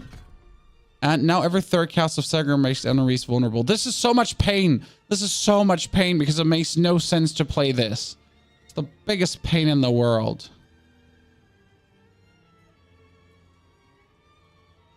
To play that shit. Give me all this back so I can just boost Sever. Thank you very much. Okay. How much damage can Sever now deal with Grandpappy? I have 12,850 armor. Should I use Disobedience or can I just use another offensive aspect? Well, you should use Disobedience for the Abattoir of Zir because 15,000 is kind of needed. How do you get Grandfather for killing Duriel? Sever needs attack speed. That's what you have Ravenous for. So Ravenous Vampiric Power works with Lucky Hit to give you bonus attack speed.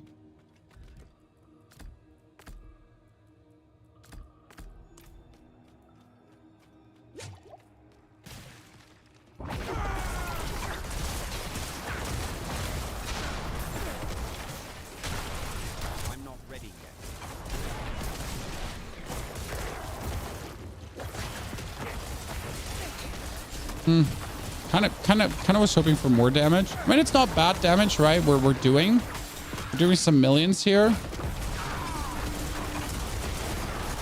But it's again like Sever's disappointing me to the degree that. By the way, you notice my X-Fel procs randomly happening, Chan.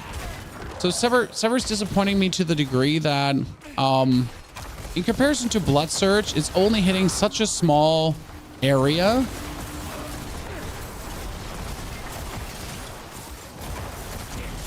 I remember going through this, but it doesn't feel like anything special. Right? I remember we're missing currently our 100% shadow damage, so we're missing 100% plus damage, Chan, just out of interest.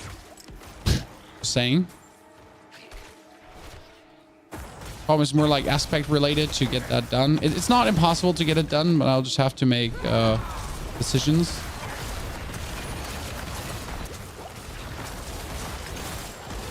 And I like how we're not running out of essence though. So we're sever, dash, sever, dash.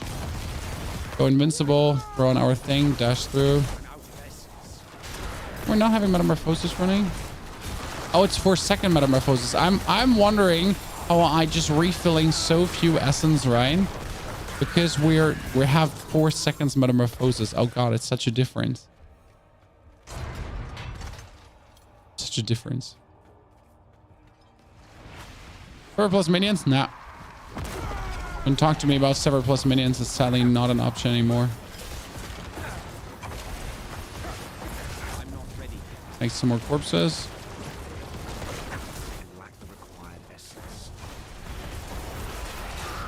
Yeah. I don't want to mark the Sever build off already, but it just feels so clunky compared to the Gigadot. You know, so it doesn't feel better than the Gigadot. It feels clunkier than the Gigadot. I mean, it has some nice crits, don't get me wrong. So especially like your Gigadot crits are also now higher, right? So if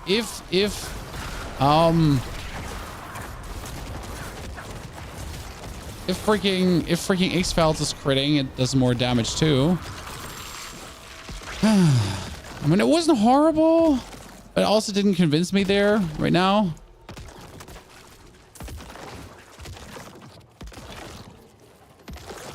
My biggest upset is that if you compare Sever to now any other core skill, okay? John? Compare Sever to any other core skill. Bone Spear gets 5% increased critical strike chance. If Bone Spear's primary projectile critical strikes, it fires 2 additional bone shards up and being destroyed. Right? Cool. Amazing. Cool. Then we have Bloodlands to do guaranteed overpowers. Nice. Guaranteed overpowers. Nice. 15% multiplicative damage. Cool. And then every third cast of Sever makes enemies vulnerable for 2 seconds. Sever damages enemies along its path for 40% of its initial damage. Cool. I mean, cool, right? Sever deals 2% increased damage for each minion you have up and cast. I don't have minions. That was the only good thing about Sever, because you could get another 22% multiplicative, but it just doesn't work right now. We can't just get it done. So I will have to say that this Sever build has me already saddened. Again, what we would have to get in chat is 120% bonus Shadow Blight key passive damage. The problem is if I put that in, I would have to put it on the amulet. But if I put it on the amulet, then I'm not going to be casting corpse. That I'm not going to have corpse tendrils. If I don't have corpse tendrils, I'm missing out on 1,600 critical strike damage times 60%. Huh? And if I make my Bone Storm not be Shadow, then I'm missing out on Shadow Bone Storm, essentially triggering our Shadow things the whole time. So it also doesn't work.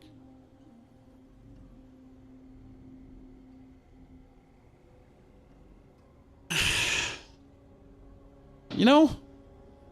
And if we're putting on the Ring of Sacrilegious Souls, then we have to autocast the Corpse Explosions. And while we autocast Corpse Explosions, we can't Sever. And if we're then, yeah, and then if we're not severing, then we're corpse explosioning, and then we might as well not play Sever, right?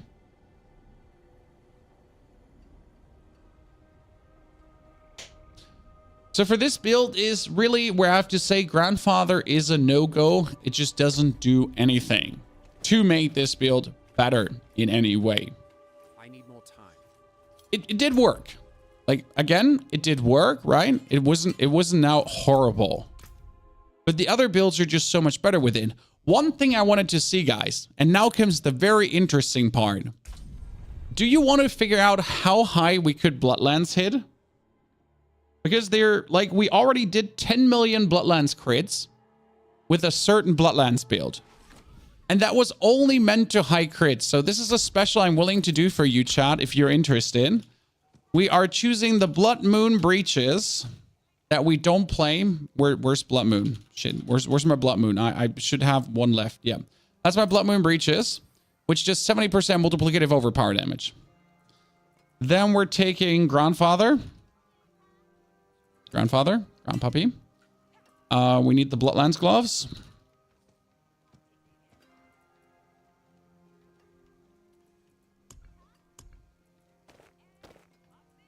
Oh no.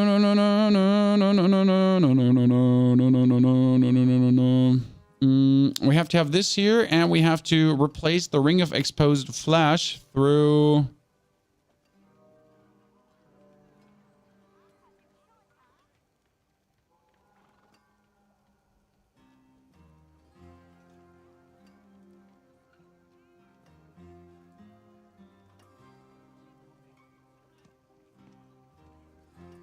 So nothing. Yeah, that's what I'm, no, I'll put in blood. No, triple wave.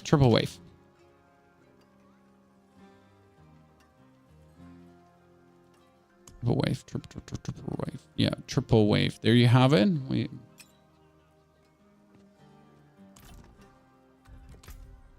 Then we would have to redo this one into this one. And that one into this one.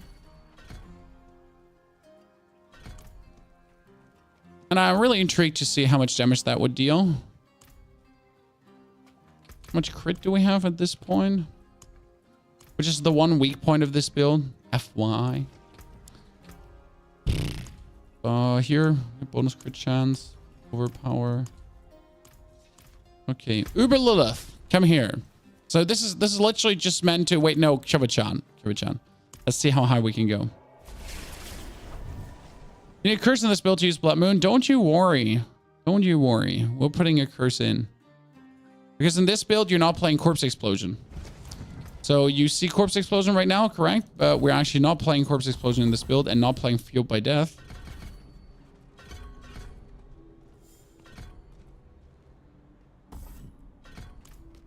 So you're actually playing finally a curse again. Wee woo, wee woo. And usually you would also play Potent Blood, but as you can see, we don't have a chance to play Potent Blood, right? Is Diablo your more your type of game, or what do you like the most? So if I'm gonna be okay, guys, let's see. Like before we do any damage, games I played last 4 years. Auto battlers. Okay, that's TFT, Battlegrounds, Auto Chess, right? Then we played Battle Royales. Warzone, PUBG, whatever. Then we also played, interestingly enough, now Diablo 4, right? We played every Souls-like game, Elden Ring, Lies of P, EDC. And then we played, at least in the last 4 years, 400 different variety games from strategy over RPG, you know? And that includes also like something like Baldur's Gate 3, for example. So is this more like my game? I don't have a game. I play everything that's fun. You know, I play literally everything that's fun. If you check our channel, we do everything. Can you use the Grandfather and Bone Spear build? Yes, you can, but you're still going to be only using it to kill bosses. Okay. Let's take a boss dummy. Fill up my Fortify. Give me a second, chat. I'm just filling up my Fortify here right now. Because we want to do max damage, right? So let me quickly wait. I should be able to just... Oh, no, I don't have the Blood Drinker glyph. Ah, see, there's my Fortify filled up. 6 million. Cool. Wait, I don't have T-balls right now. Jesus. Really don't have anything. So that's like the only downside of this build right now. You have nothing. But we need the do I have Blood Drinker, Exploit, Territorial, Abyssal? I don't even have Blood Drinker leveled up. Excuse me, sir. I need that point. Oh, shit. I can't get the points. Excuse me, sir. I would need one more point from here. Just to activate this right now. Jesus, I'm ruining everything.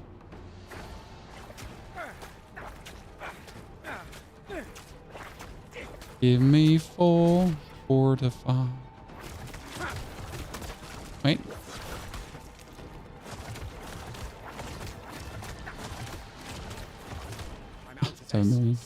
We need to play T-Boat's Will though. I can't play that with the Blood Moon Breaches. It's just if you don't use potent, because that's what we usually would use, right? Would use potent blood instead of the bonus crit chance.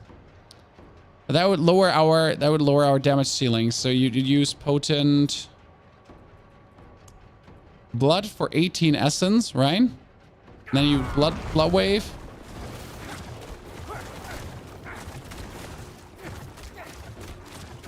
It's attacking so slow. It's attacking so slow with this weapon. Oh god, like let's go Lilith, but it's gonna be so horrible because you just rely on attack speed, right?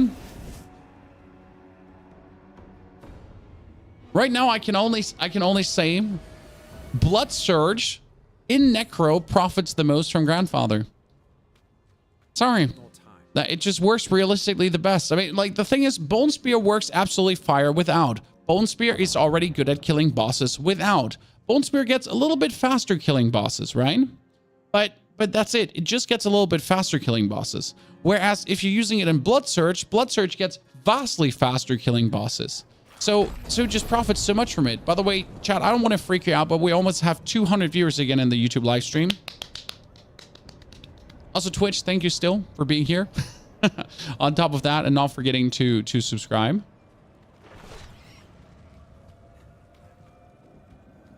Yeah, looks I got lucky picking your Blood Surge build. Well, the fun part is Blood Surge and Bloodlands are interchangeable extremely easy, so they really do go hand in hand, like very quick.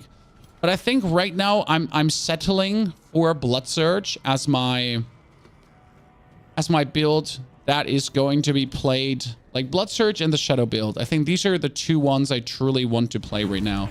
So see here, you do Blood Wave and then you start just lancing Lilith. And did you see me run out of essence? No, we didn't. So we just keep Blood Lancing her.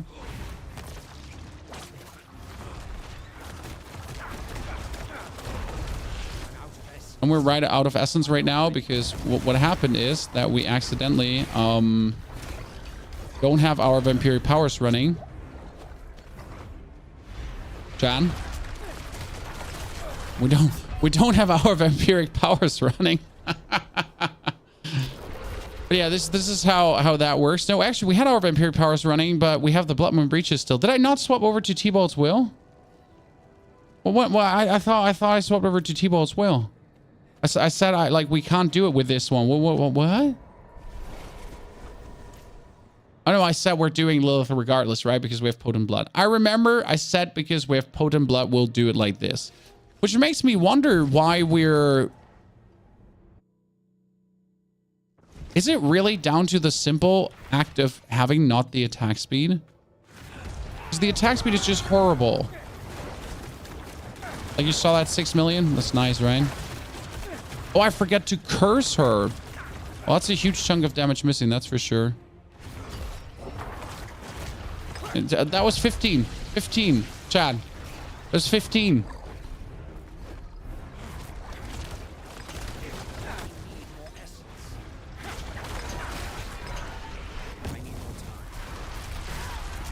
$15 million damage. Whee! Ladies and gentlemen! What are you doing down here, Lilith?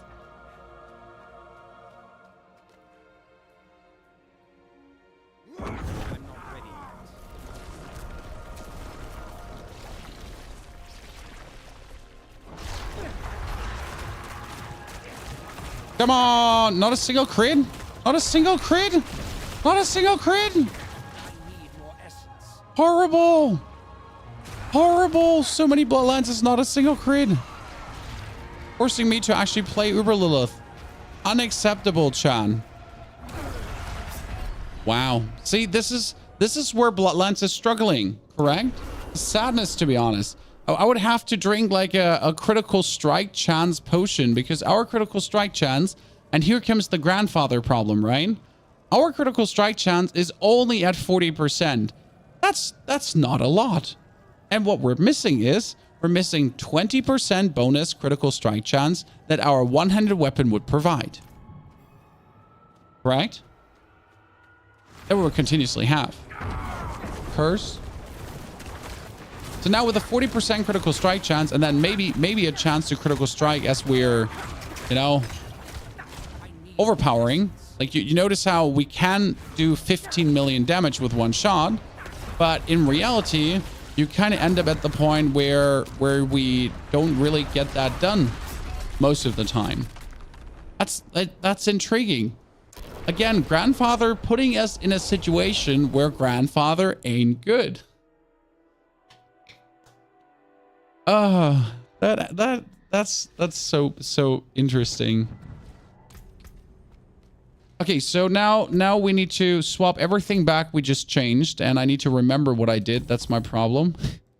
So we are putting in the sacrificial glyph again. We are getting back that 1 point. I don't know where I stole the other point from. Does anyone remember where I stole that from?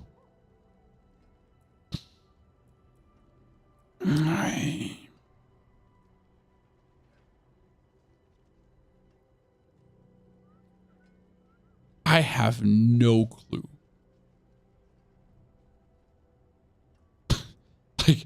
like absolute. Oh no, I stole it down here. There we go. There we go, chat. And we're putting back on our favorite ring with the corpse tendrils. That comes back here. We're gonna put on the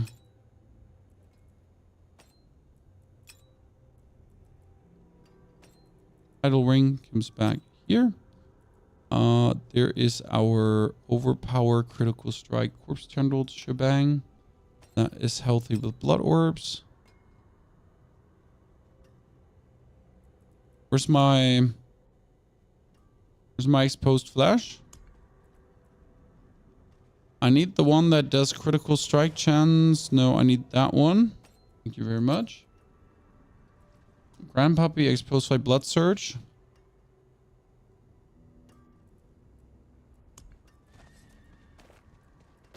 And we're back in action. Did we use the ring versus Lilith? So yeah, that's essentially now back to where we were before, right? Because the essence issue of like and not having to use a curse is also really nice. Even though we're actually not even using the corpse explosion in this one, makes it even more interesting.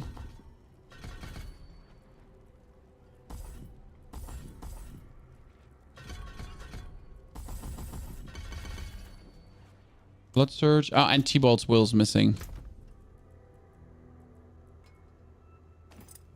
And yes, we're actually playing the worst T-Bolt's mill here, Chan. So this build can even get better.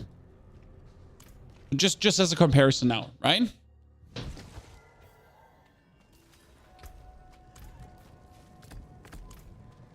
Oh, I still have Bloodlands in. The one thing you should do before you start the fight is actually this. And then you dash and you get 100 essence back. Why is this? Because like this is my overpower now. Why wouldn't I try to get my overpower full? Oh, we still have to make corpses to get more crit chance and more crit ceiling especially. And then whoop, get my essence back. Yeah, that's the difference between the blood surge build right now and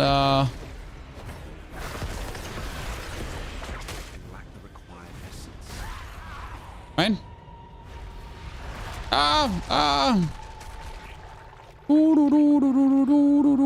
Again, 1, 2, 3, 4, 5, 6. You see it down here. 7.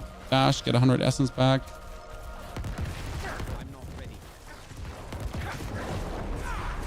And so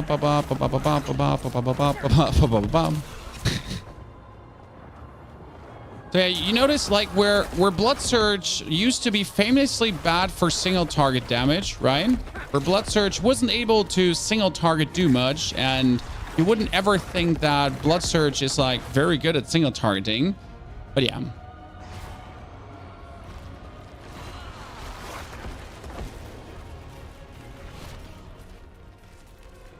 Bloodmoon Breaches doesn't seem worth it. It's very funny to me how start of the season, everyone was like, and myself included, wow, Bloodmoon Breaches is going to be crazy. Like, we're all so excited for Bloodmoon Breaches. Bro, have you heard about Bloodmoon Breaches? Like, it's going to be lit. And then it just turned out, that was a 9 million. I love that. And then it just turned out to be terrible. So yeah, this is now the new and enhanced Blood Surge Mansa, guys. And let me just disenchant the gear we have, then tell you what we changed. We do a tier 100 dungeons, and then we do some Duriels with the community. Is there an optimal leveling build for Necro from 1 to 50? Blood Surge. And it's not from 1 to 50, it's from 1 to 100, and it's Blood Surge. It's this Blood Surge build. It's the Blood Surge build I'm playing here right now. And if you want to find that leveling build, you go on the Necro tier list that you can find on YouTube, Chan. And the Necro tier list has the Blood Surge build up here with the leveling build linked and the leveling build linked video as well. That's 5 gifted from the chat. Come on. Where are my members at?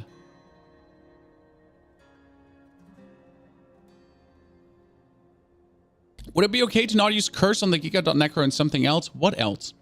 Simon, what else? I mean, to your question for the Giga.necro before we do anything, what else? Marcus, good to see you there.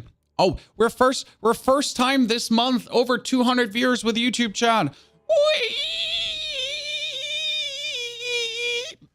Sorry. Everyone calm down. So for the corpse explosion, Giga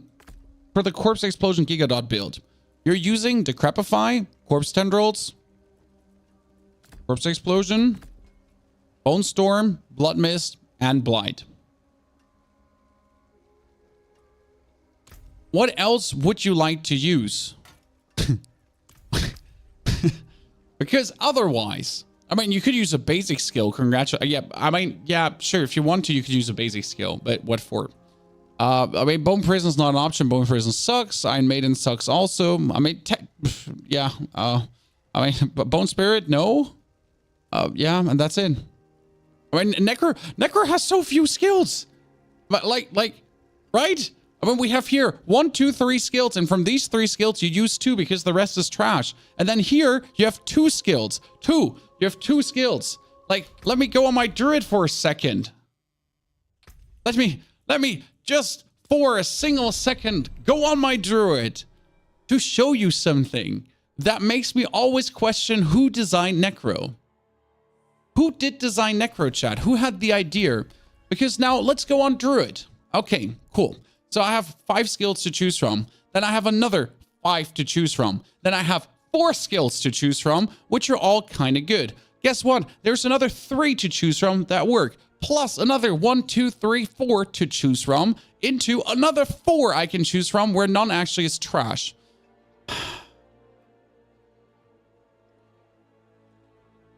Who designed Necro?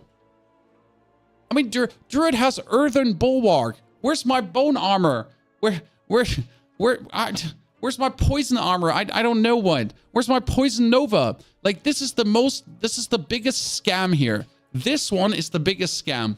Hurricane, Boulder, Rabies, and Trample.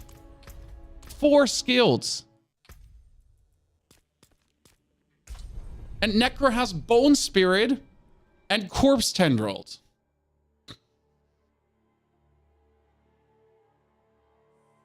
Well, pardon me. I mean, here, chat, what is this? What is this? I go blood, I take this. I go shadow, I take this. I go bone, I take this, and that's it. And I always take corpse tendrils. I never take bone spirit. Where's my other? This here, this tree here is supposed to have poison nova.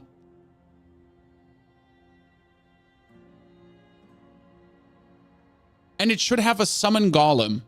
You know, instead of golem being my passive, I should be able to summon a golem that runs in and smashes the ground. Like, and then he survives for another 10 seconds and dies.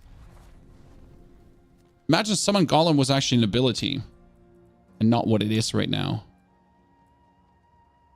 Sorry. I'm good. I'm not angry at the game. We're fine. Hey, we could do one run actually with Grandfather. So the deserted underpass is mostly weak opponents. Maybe the Grandfather for that one could be fine. Minions that don't need skill bar would be good. That would be the most sense-making thing. Tetsuko, thank you for the 41. Cryptomate, thank you for the 62. Good to see you, absolute blasting gentleman there. So right now we throw this on and then we kill him. Do you see how much poison damage I just took there? And that almost instantly killed me. So like here, Grandfather right now, I'm dead. Because I just don't have enough survivability. Now again, comparing to the actual way how you play this build, right? Grandfather was fine. The biggest problem also is like just the casting speed. Because like, look how fast I'm just casting blood surges here, right? Especially when I get attack speed. But how like, despite death pulse being active, despite there's poison explosions and everything going on, despite all of these things, with this, we're just like, and then we just sit in the middle here and then hold down the 2 button and everything just dies. And then we finally actually die. So yeah, that's where grandfather again for dungeoneering is kind of like, but for boss fighting, it's like really, really good. Blood Surge or Giga Dot? I think from my recent experiments that Blood Surge should be better for the P4wnyhof. And I actually do hate that I'm saying that because the Giga Dot is my favorite build and I love the shadow builds the most. But I just simply have to say that goddamn Blood Surge build, the new one, is so efficient. I mean, look at, did I just run out of essence here? No, I didn't. No, I didn't, chat. I mean, I'm dying to the poison damage over 5 seconds, which is obviously something you shouldn't ever play against, right? Monster poison damage over 5 seconds. So that's that. But let's do one that has, this is monster physical resist. I don't want to do a physical resist because I want to see high crits against bosses, right? Heathen's Keep. Yeah, sure. So I think Blood Surge is truly the build to go for right now because it's just amazing. What's there to do after reaching level 100? Nothing. You can be happy that you reached 100. Clap in your hands. That's it. Can Giga Dot work with no uniques? I mean, yes, but then you go for no crit and shadow damage over time. You salvaged all your Blood Surge and blood aspects, but why did you do that? Why would you ever salvage anything? I literally have sets for everything in my bench right now. So I have a full Bone Spear gear. Yes. I have a full Bone Spear gear. I have a full Shadow gear. I have a full Blood gear. And, well, when it comes down to the defensive items, Bone Spear and Blood actually share. Because Bone Spear and Blood are both physical damage, right? I mean, right? Right? In case you didn't know that, they're both physical damage. That's how it works.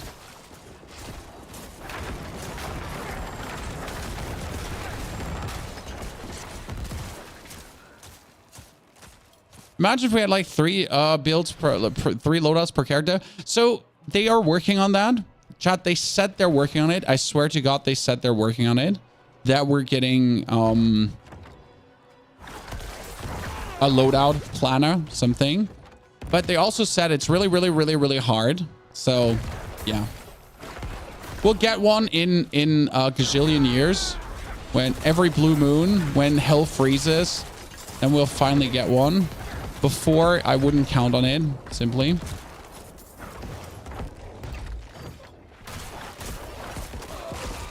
But we'll get it one day. I mean, I'm personally in my mind, I'm counting with season 5 to see something. Maybe season 6. I think season 5 is a bit greedy. You know?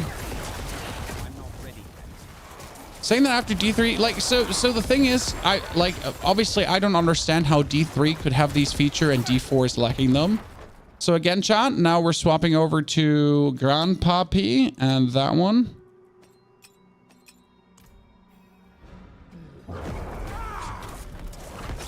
Oh, do you see this? Do you see this? Do you see those crits?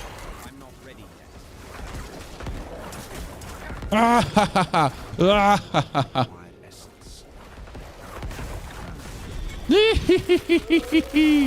And that's where Grandpappy strikes again. The Grandpappy strikes. This character is officially P4wnyhof ready. The only thing we could get better now, chat, okay? Literally, there's not much we can get better for this character. If I'm looking at my rings now, for example, let's check the rings. Okay, so this one has overpower damage, physical damage, maximum life, and resource generation. Technically, the physical damage could be critical strike damage. Okay, then this one has critical strike damage, critical strike chance, maximum life, and resource generation. Perfect. Can't get better, actually. The gloves could get a max roll on overpower. And instead of willpower, it could be critical strike damage or chance. The chest is damage reduction while fortified, maximum life, total armor, and fizz damage. It's insane. And the helmet is dex, which is critical strike chance, total armor, max life, and cooldown reduction. So I could get a max life roll here. And lucky hit while barrier. Wait, can helmet have lucky hit while barrier? Ladies and gentlemen, I am asking you that one very important question. You need to answer this right now, or I will throw a temper tantrum.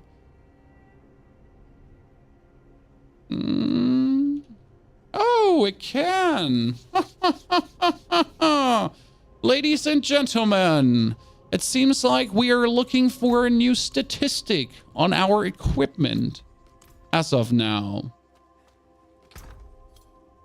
Let's see what our resources are saying. I have currently 5 shards of agony, but I have another 37 living steel. So how about we see if we can one-hit... How about we can see if I can one-hit Grégoire, the Galvanic Saint. 18% total armor, and that's already it. The rest is sadness. I wanted to get so happy about reading this. Maximum minion life, total armor. Why do you hate me? Still looking for a new neck as well. Oh, that's what I'm looking for. Okay, let me get rid of my... I don't need the Mother's Embrace. I don't need the Rathmas Chosen Amulet right now. I need you and you. I don't need you, you, and you. Good point. Flip. Let's kill Grégoire, and then we're doing Duriel with the community.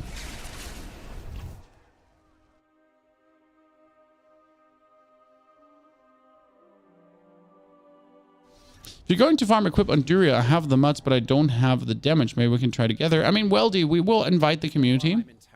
Don't worry. We always do that. Do you accept a boss material handouts? I get all Ubers and I don't need them, Hexus.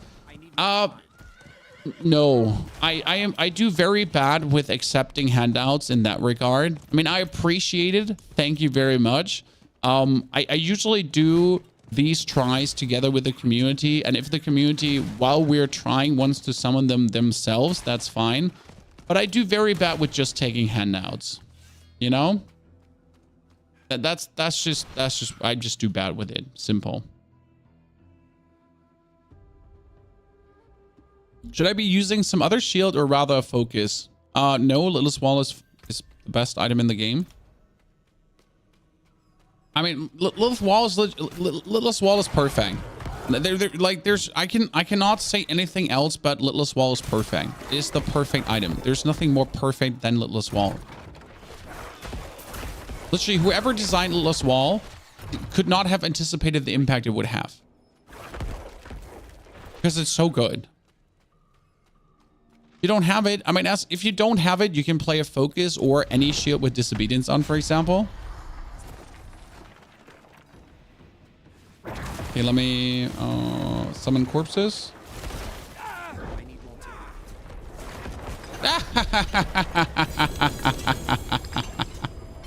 Ladies and gentlemen. Okay, see, I wanted to know if I could one-hit him, and...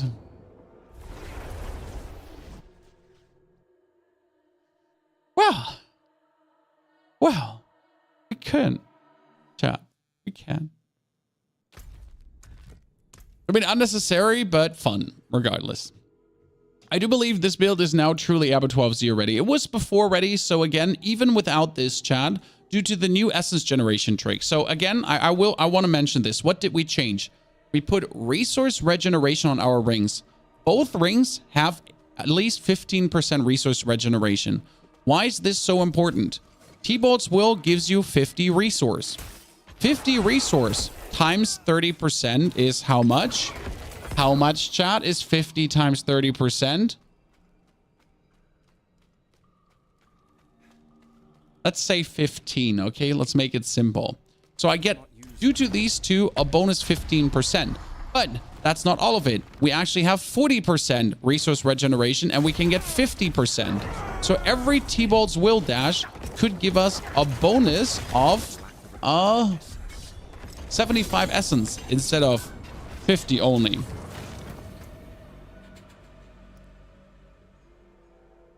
And the same goes for the Ring of Exposed Flesh. So instead of 42 with 50% resource regen, you get 62 per lucky hit. That's not true. 63. I lied to you. I'm sorry, Chan. My math wasn't mathing.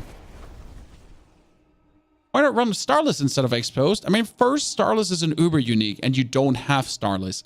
Second, and most important, Starless makes you use less essence, where Loop of Exposed Flash gives you essence. So if I get essence back, then I can use the essence again to get even more essence back, which is an infinity loop. It's not only an infinity loop. The basic idea is that the more essence you get, the more essence you spend, the more overpowers you get. Okay? And that's why Exposed Flesh is so much better. Because more is more is more is more. Thank you for listening to my more is more talk.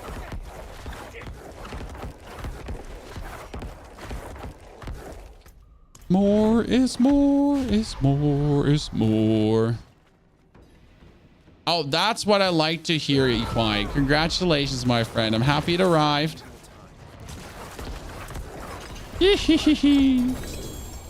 Shard of Agony. Shard of Agony. Let's kill one more. One more, and I have 8. No, I have already 8. Okay, so we're going to make 10, I think. I can do 5 Duriels for you, Chan.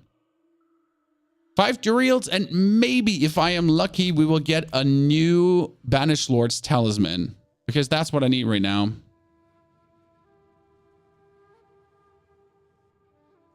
Oh, Katie, you've been here so much in the community. You can, most surely we can take you on some Duriels. I need more time. Confused show with Duriels, that's the whole plan. Fane, we're currently planning to take new people from the chat. I always try to give new people the first chance because we have so many new people joining on the daily. It doesn't mean that we don't want old people to join, but I think at some point I'm going to make it dependent on Discord, that just simply like whoever's in Discord and joins over Discord is allowed to join. If you're not in Discord, then screw you. That would make my life easier, you know, streamline the process.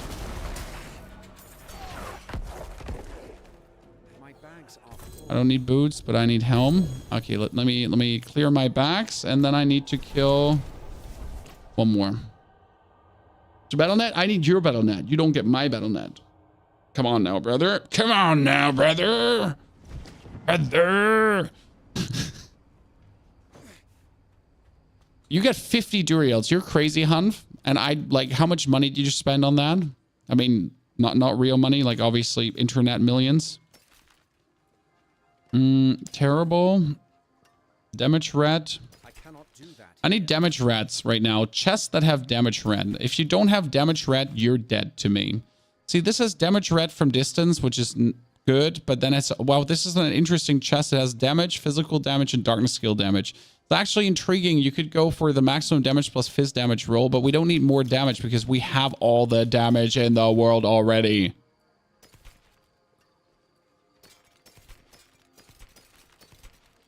That's an 80% corpse general roll.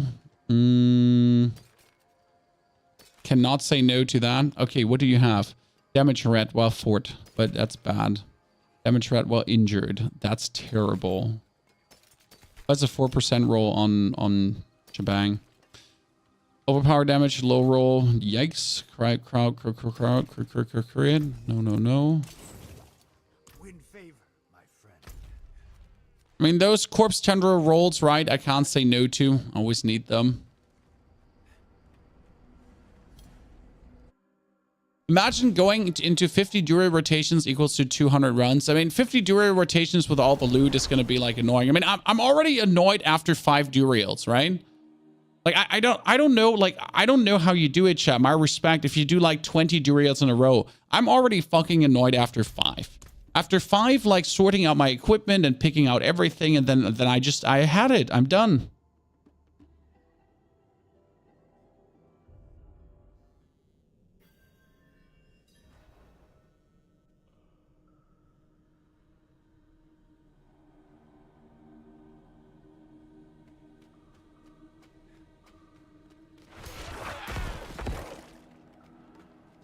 Yeah, I just really don't want to do it. I'm not ready. But I'm happy to get my grandfather, even though I didn't need it, but I have to say it does make the build. So as much as I was hating on grandfather before, guys, it makes the build worse for dungeon pushing. That's what I said, but it definitely makes the build better for bossing. So I will take back what I said about the, you know, grandfather in that regard. It's not completely useless. It's only semi-useless. Because it is truly better for bossing. That's for sure. Oh, 11 million. Sorry. I know Hota Barbs are laughing. Why is he so happy about 11 million? But you know what? Hota Barb yourself, you little shit. Okay.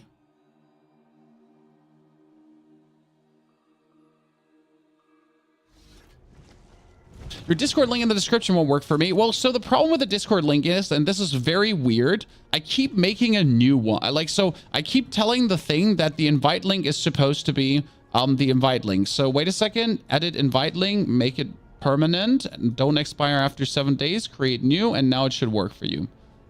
The problem is that Discord is weird, right?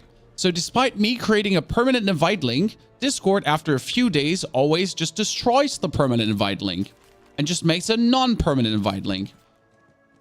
You're just like, why? Why are you doing that, Discord? What have I ever done wrong? Why can't we just be friends? Why can't we be friends? Fuck you, Discord. Used to be a good tool. And used to also have a partner program, guys. Then they said, fuck you all, and canceled their partner program and canceled every single one in there. And just literally like took the partner away again because it's too expensive to have a free partner program. Why do I have 90 distilled fears? That's crazy. Do you know that with 90 distilled fears, that's roughly 10 runs here right now, correct? If I would have a level 50 character in World Tier 4, I could almost get to level 90 with that. It's crazy.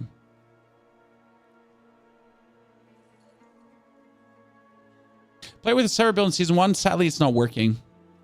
Nope. Yuyi, I'm so sorry. Okay, who wants to join for Duriel that hasn't been Duriel with me yet, chat? I have 5 Duriels myself. If you want to bring Duriels yourself as well, be my guest. But I need your Battle.net ID right now, and then we can invite you. Also, due to the Katie, you're in. I promised you. Katie said she had mats, but she was having a hard time killing it herself. Then we had on YouTube someone who wanted themselves. Not while I'm in town. So again, give me your IDs, and we get you in. We get Katie in. Mr. Funky Monk, I will invite you alone for that name. Bitter, we're currently trying to not take people from the friend list apart from Katie because she said it beforehand.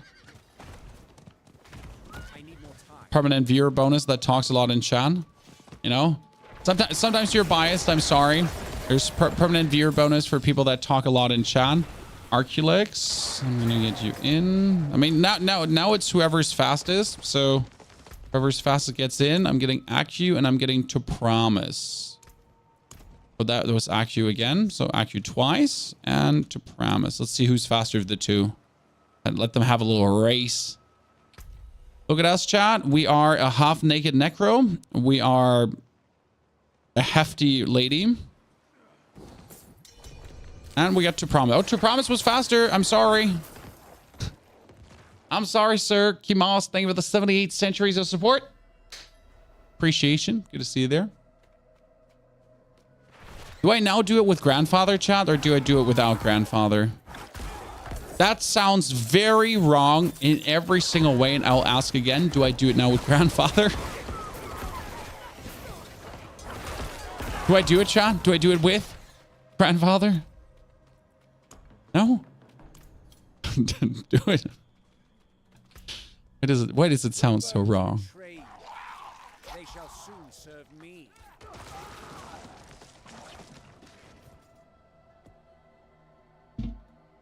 Okay, where's our fourth? Ball? Where's Ball is live? I thought it's gonna be Balls is live. Oh no, it's here. I'm blind. Okay. Anki Panky. We're streaming everywhere, Anki. Greetings to Trovo, by the way. Nice logo you got there. We're streaming everywhere. But maybe I'm also like crazy and I'm just talking to myself. You know, have you ever thought about the whole multi-streaming thing, guys? Maybe I'm just crazy and I'm talking to myself. I'm not ready yet. No, I'm definitely too lazy to play Duriel with Grandfather because I just want to not run out of essence. Because that's what I usually do, right? I play the don't run out of essence build. Now I do run out of essence because Duriel. Nah, we're not really, like, as long as we get the vulnerable popping, we're good there. Unfortunately, you work during stream. How dare you, first and foremost. And second and most important, I hope you're at least having fun while working. I mean, not everyone enjoys their jobs, so I do hope, chat, you have jobs that you enjoy doing, or at least that you can watch streams while you're doing them. I mean, I guess that's an okay compensation. I mean, worst case scenario, at least have entertainment, right? Disconnected right after your friend invitation comes in. My condolences, sir. Okay, we need a new Banished Lord's Talisman, guys. I don't need any kind of like Scythus or anything. Just Banished Lords right now. We could also try to get new items, but honestly,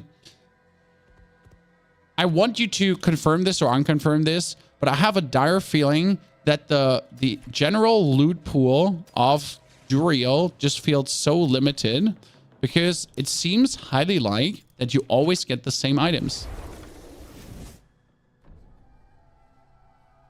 Right?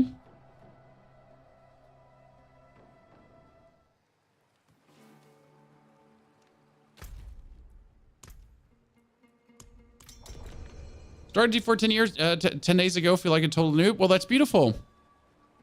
I personally feel this is the best feeling in the world when you start a new game and you feel like an absolute shitter and you slowly learn things, get smarter, get better, and just improve, right? That's my favorite part of starting games again. Like just this sprint where you're accumulating knowledge and you're just getting smarter, smarter, and smarter. Oh, well, lower flow, that sounds fantastic. And dangerous, potentially. Hey, let me kill them. I need the fortified lads. Come on. 21,000 fortified. Takes a while to get together.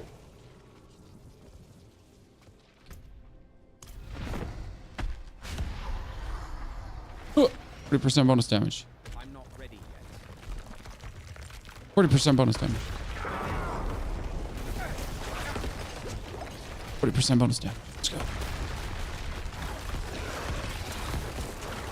I'm out of essence. Chat, in today's useful YouTube comments, the way you pronounce some words annoys me. Nonetheless, great build. What am I supposed to answer now? Thank you? What do you want me to thank you? Happy you enjoyed the build? Also, fuck you on the other side. What Ubers do you have so far, Ground Poppy? The only other Uber I want is Doombringer. So I don't need a Shaco because most of my builds can't run Shaco, only with Compromise, and I don't like the Compromise. So most of my builds can simply not run Shaco. And therefore, I would like to have a Doombringer because I can at least use that or know how to use that. Okay, come on, Banished Lord's Talisman. I need a Banished Lord's Talisman. Banished Lord's Talisman.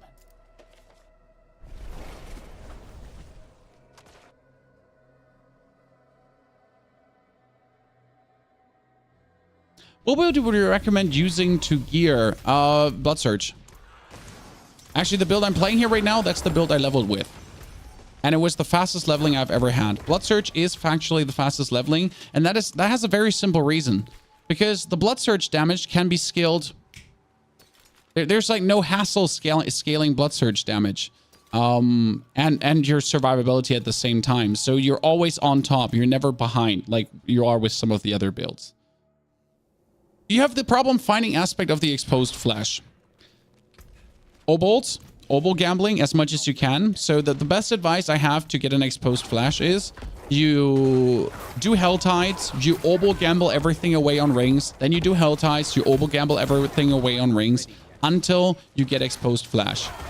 Until then, you can play Umbral Aspect, Mother's Embrace, or the Bone Skill thingy that gives you Essence Regeneration on Bone crits. This is what you can play.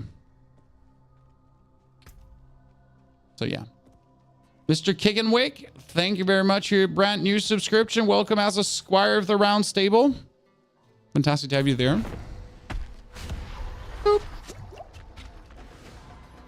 I've yet to see Black River, and I have 2 and 2 runs. Well, so that's the fun part is that you, like, I have literally in my first 30 tries not seen a Banished Lord's Talisman. Then in my next 20 tries, I have seen 10 Banished Lord's Talisman. Make it make sense. You know?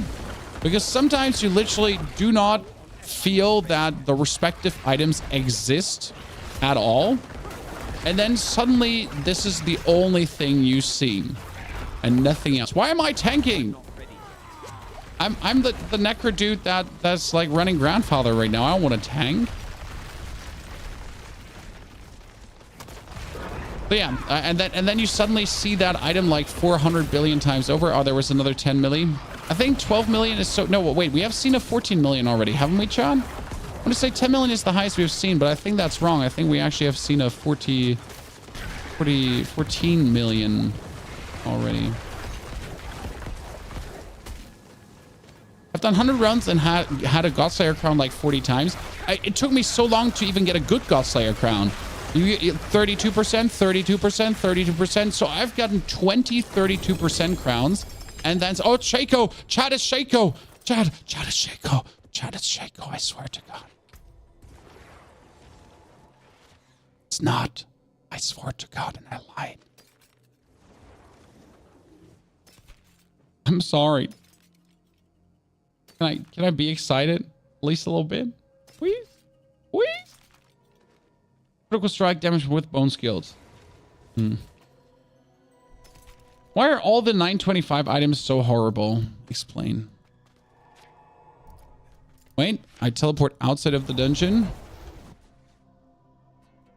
The worst is double Godslayer. Yes. No. Listen, the worst is when you get helmet and amulet double drop and you're like, wow, this is a Shaco and it's the Melted Heart of Selig. Okay, Chan? The worst is when you get 2 items that could potentially be a uber unique. And it turns out that one is, and it's the Melted Heart of Selig. And yes, the Melted Heart of Selig is still useless for Necro. I know it's good for Barb. I know it's good for Druid. I know Rogue can also make a very nice build within. But for Necro, it's useless. Thank you.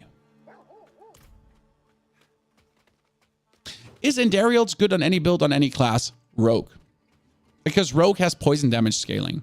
No other class. No, not true. Druid has poison damage scaling too. I just don't know how good it is on Druid. Does anyone know how good it's on Druid? John? So on Rogue, definitely good. On Druid, I actually don't know. I never tried. Will you do something like a tour through your streaming setup? Yes, I want to, but I simply don't have the time.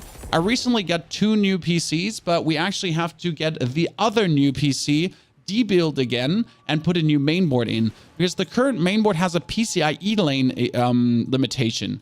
So these are my 2 new PCs I got. They're sponsored by Venom PC and Cooler Master. They look extremely good.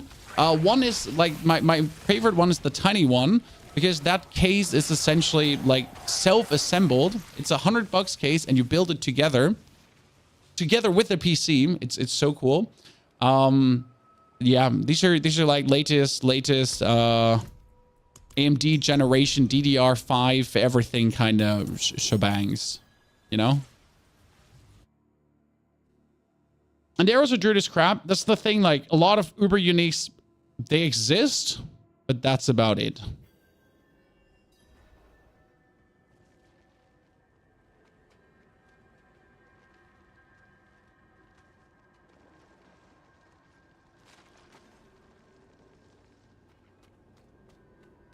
Rob made Selig work on Necro. I know Rob made Selig work on Necro. And if you actually watched his video where he made Selig work, he said multiple times while making it work that this is working. You know? I can make a lot of things work too. You know?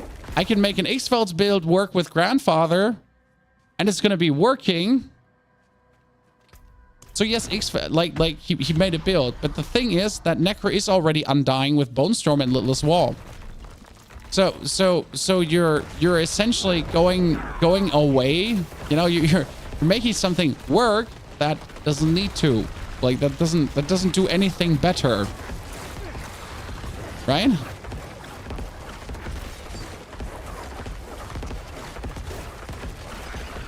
So on Barbarian, really, I won't say a single word against it, Chan. Like, don't get me wrong. Barbarian, it's really, really cool. But on Necro, it's just useless. Sorry. Is Shaco better than Godslayer on Sork? I mean, I'm playing Necro. Ask me something simpler. That being said, if you consider that,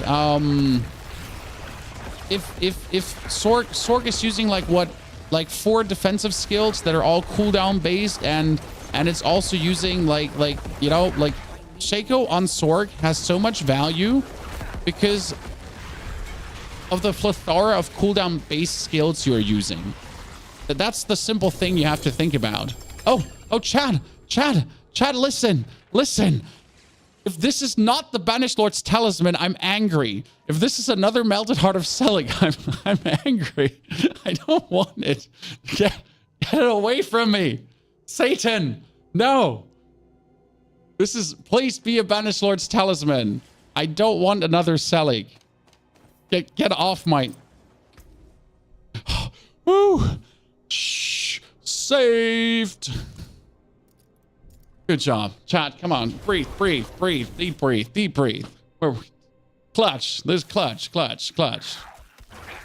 Almost turned awful there. Okay, let's hope it's a good Banished Lords now, though. What is that, Black River? Is it a low roll? You got robbed. You might as well disenchant it.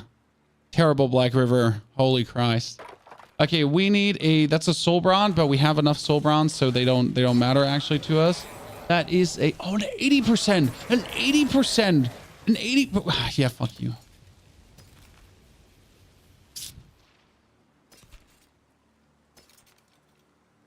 An 80%, yeah. 80%.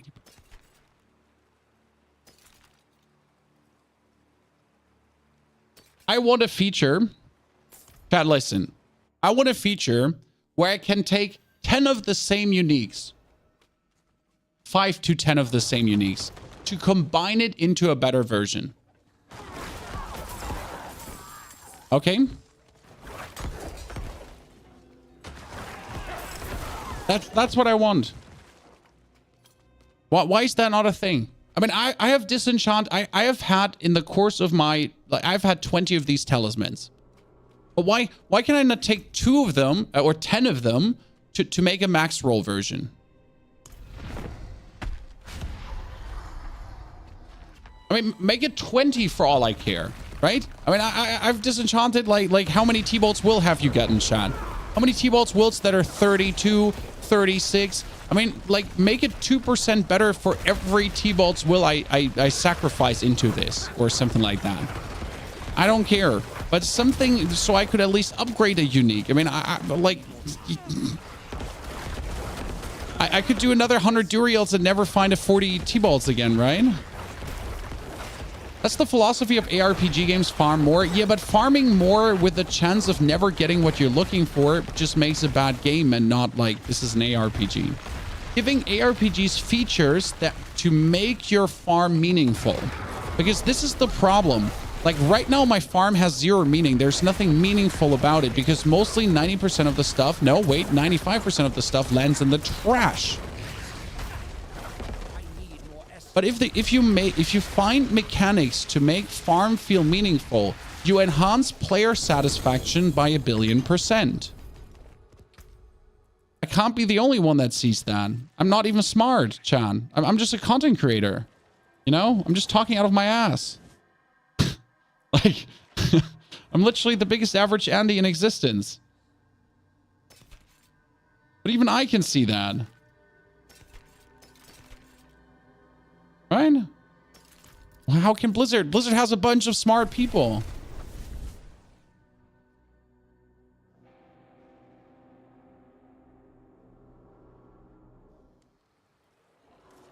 The armor wasn't decent. No. So the armor here was fizz damage, max, minion life, and damage. Then it was willpower, bibbity bobbity bobbity. And this one was lightning resistance, total armor, damage reduction from enemies, and thorns. Okay, does anyone got mats? Anyone got more mats? Because else we're done here. I think I used all of them. I have nothing left. I am dry. I did all of them for you lads. I don't know if Katie said she had some more. Katie, Viteri has X, but 1 shard. I have no more shards. Not sure. I think Katie said she might have more. We'll see. I'm out. Yeah, Katie has mats. Okay, perfect. I know, chat, you said you have plenty, but I also told you I can only do this many Duriels before my brain short fuses. And then we can, you have to get rid. So we do Katie's Duriels. I don't know how many she has. So we do that, and then we see if we do some more or not, okay? If chat wants to. They need to implement something season by season. That's why we don't get cool features. I can accept that to a degree, chat. I can accept to a degree that they need to season by season slowly introduce things. And that's why we're not getting everything at the same time. Yes, obviously. But there are just some things that should be in the game. What was the name of the 2D Tarkov-like game you promoted last year? Oh, I have no more memories of this place, Lord Overflow. Q Gandalf meme. Will Duriel mats expire when Season 2 ends? What will happen with Season 2 end is that your character that is now seasonal will turn eternal. So you'll make a new seasonal character which has no access to your eternal character stash. So the Duriel mats won't expire, they just won't be there where you want them. I made a second Necker because of your blood builds. Me too. You have a Bloodlands build right now. I have a Bloodlands build too, and it's weaker than the Blood Surge build. Factual.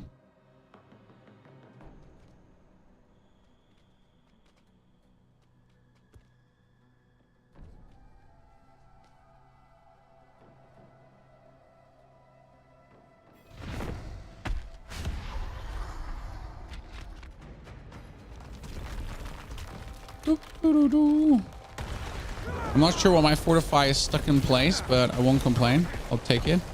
I'm still trying to hit that. Like, I need to make more corpses so I can actually consume 5 corpses to do max fortifies. I mean, my goal is the 20 million blood surge hit, but I think that's unlikely to ever happen because I just don't have the amount of corpses to hit that, if I'm honest. Wait, I can explode all these. I can do. Yeah, I should have the bonuses now. Come on, give it to me. Give it to me. Yep, 10 million. No, I need more. I know more is possible. Azure Severed. Yes, that's true. There's the name. This annoys me, by the way, about Grandfather. Do you see how... That was a 12 million, right? Do you see how slow the corpse explosions are? I mean, look at this. God. Could you stop giving me sizes? What is this?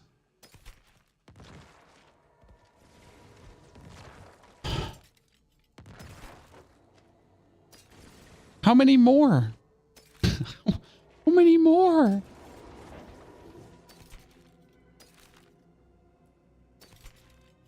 No, I don't want any more. Please. Mercy. Is Blood Surge the best build for Necro overall? Well, Blood Surge is truly the best leveling build. I just simply haven't found a better one yet. I will say that Bone Necro is also good for leveling, especially if you level it with Iron Maiden together. Okay.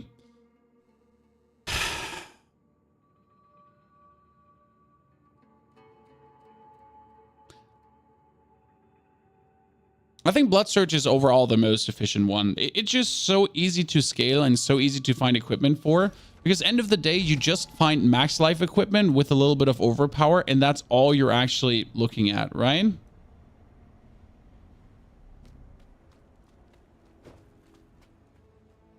I need more time. So that's what we're going with on. I mean, I'll definitely, unless something drastically changes, you know, I will still level with Blood Surge next season. I'm still hoping for them to actually rework the Necro, because if any class needs a big rework, it's Necro, and I will die on this hill. I mean, minions are useless. We're missing a lot of skills in comparison to any other class. I mean, in comparison to any other class, Necro is having the least variety in skills, and I still made 8 different builds. This is something I really don't understand how that is possible. How can I have the least amount of skills of all the classes out there, but how can I still personally have the biggest variety in builds that work?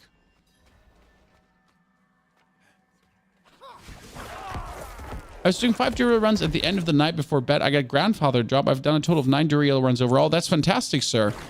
I mean, statistical variance is a beautiful thing because, you know, sometimes statistics can be your friend. Most of the times it won't. Sometimes it can. We'll be partaking in the Diablo update next week. Hell no. I could not imagine anything worse to do with my time. And I'm saying that with all the love of my heart, my friend. Next week, I will be playing the Abattoir of Zir like a crazy madman. I will be trying with every single build I have to push through there. I'll be trying to beat the highest level possible. We'll be doing it live on stream.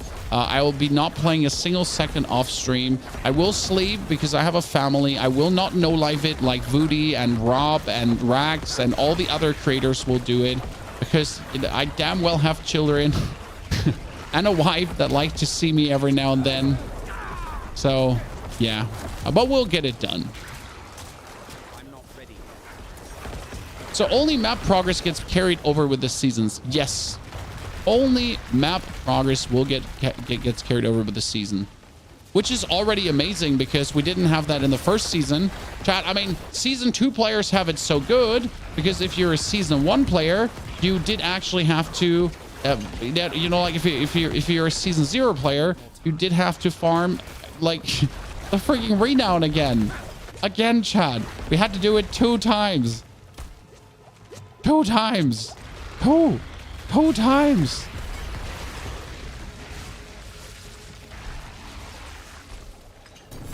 Doombringer Litless would be better for the Surge build. So I think Doombringer could be extremely interesting for the Surge build. Yes. A Banished Lords. Let me see what you got. 120 with a, but a 5% resource roll again. See, you get robbed. I mean, right now, the biggest roll on Doombringer is the resource, on that thing is the resource. Wow, there's a max roll. The resource roll. Ranks and Macabre skills. Ranks and Compound Fracture. Damage reduction while fortified and bone skill damage. Huh. If I reroll, what was Compound Fracture? If I reroll the technically, I mean, could work. Critical strike damage, but it's a low and a low roll. Not happy. Damage rat. But 2 low rolls. And then a 3rd useless stat. No chance you're a Shaco now. No, I'm not getting a Shaco. I mean, again, I don't even want a Shaco. I know no one believes this, chat. And people hate me for saying it. But I truly do not need or want a Shaco for any of my builds. I would rather have a Doombringer. Okay? So if I could choose something, Doombringer would be nice. I also didn't want to have a Grandfather, but I will take this back. That Grandfather now for, again, the for the bossing build is fantastic. I mean, we can do 1 Duriel without Grandfather.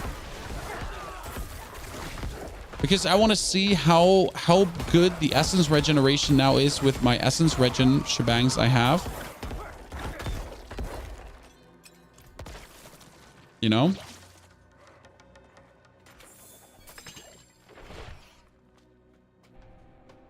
So do we have one more? Or are we done, Katie? You find Grandpa on Druid or Necro? I found on my Necro. Okay, this is your last one? Fantastic. And then I can rest my mind easy. What was the timer saying? Oh, see, Helltide is coming in 15 minutes. Cool. You can farm Helltide here so I don't forget that. I'm not ready.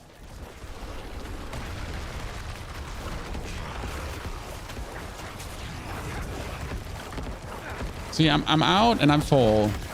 And I'm out and I'm full. And I'm out and I'm... But miss. And I'm full. And I'm infinite. I'm infinite. I'm still blasting. I'm still blasting. I'm still blasting. I'm out finally. See, that's the like the we need to do a dungeon comparison right now with the new resource generation. Like you know where you save versus a boss, it's like nice to get the high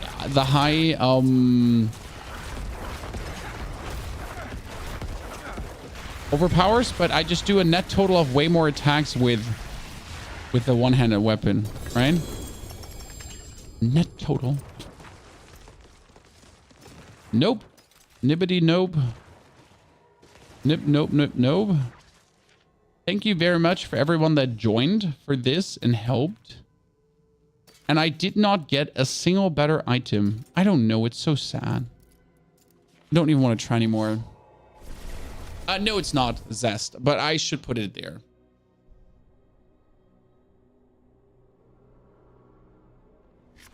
Let's do a... what do we have? Does Forbidden City have a boss? Monster critical resist.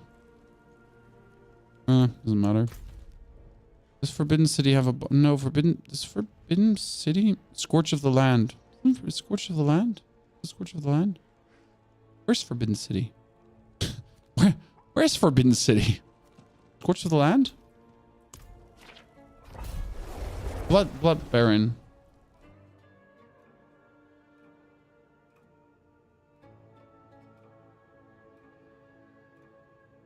I hate Necros this season. I mean, the Necro Summoner being the weakest. Like, why call the Necromancer when we're essentially a Witch Doctor? Which is the best character to try to obtain Grandpapa? I think it was Rogue or Barb. Can Rogue have it? I mean, Necro has one more unique than the others, so that's unfortunate. Oh, haha. I forgot something. I'm wondering why am I dying so fast? Well, sorry. Not resistance capped. Now resistance capped again. Oops. The Rogue, so what was it? Only Necro and Barb. Yeah, I think Barb had a slight higher chance to find it. If I'm not completely mistaken, I might be mistaken here. Still, that lightning damage is doing abstruse amounts of damage. Always has. Always hated the lightning damage.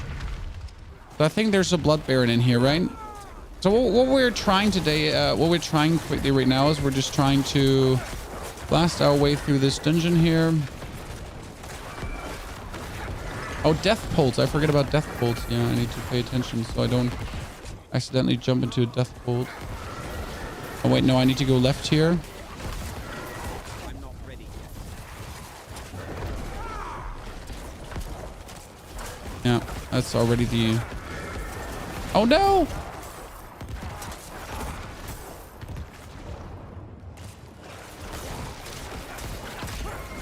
How do I keep running into my death? Oh, it doesn't go further here. See, this is the fun part about Blood Surge, because I can essentially everything in close vicinity gets hit. You know, not just everything like close to me. Everything that I can see. Everything the light touches, Simba. Everything the light touches gets hit, Simba. Okay? Everything the light touches. I have the Uber Amulet. I have the Uber Amulet, but it's still useless for Necro. Please. Only because Rob made a build that slightly works. It doesn't make the Amulet great on Necro. Please. I need more time. Accept the fact that it's not that good. Please.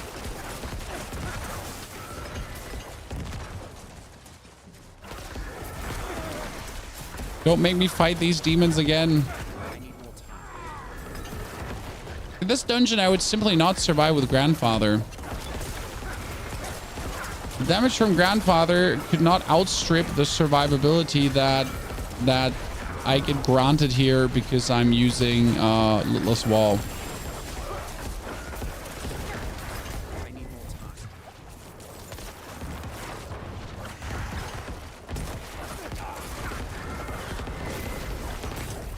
Oh, I just so hardcore ran into that.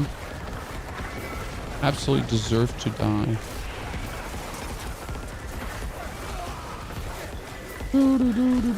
Oh, there's a lot of everything going on, and I don't actually know what's not going on there right now, right? I mean, seriously, what was that just right now? What was that just right now? So, like, what do you need a melted heart of Selig for if you have your beautiful Litless Wall, right? What do you need your beautiful Heart of Selig for? And the Litless Wall just does everything.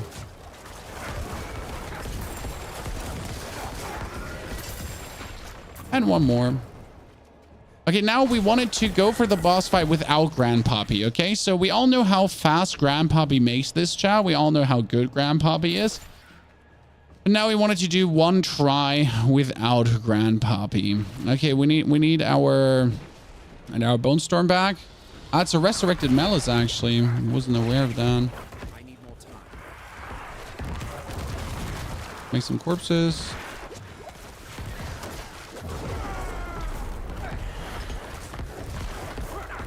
Make some more. Oh, we're actually in the. And that's where I'm saying, like, you know, the infinite essence is like quite a nice trick. You know, Chad? The infinite essence is quite like a nice trick where you're just you're not much faster or much slower than with Grandpapa now due to the essence regeneration. That makes a big difference. These 20% on the ring are so nice. That's what the fudge. Yeah.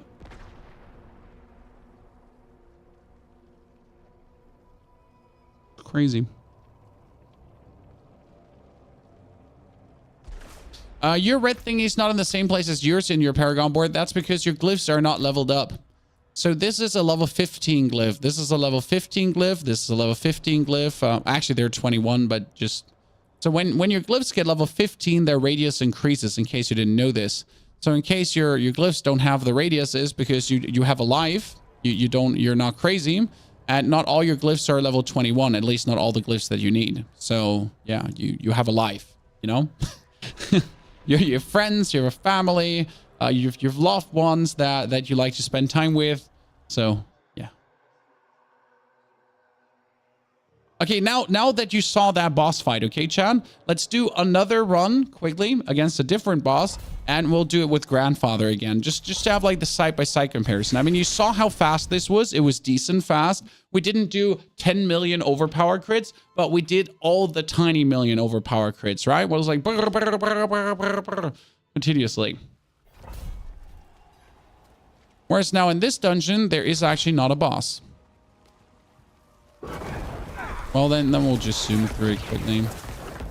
Whereas this dungeon doesn't even have a boss. So who is all excited now tonight for the Abattoir of Zir, guys? It's not coming tonight. Tonight we're literally getting all the info for it. So they're finally showing us Abattoir of Zir gameplay. And after seeing Abattoir of Zir gameplay, we can make final predictions and updates to all the builds, because that should tell me everything I need to know. Now I have a big head, because that's why they call me Ponyhof, because of my big head and long face. And I can figure that out without ever having played a single second. What's the chance of using Grandpa in the Abattoir? You're going to use it for killing bosses.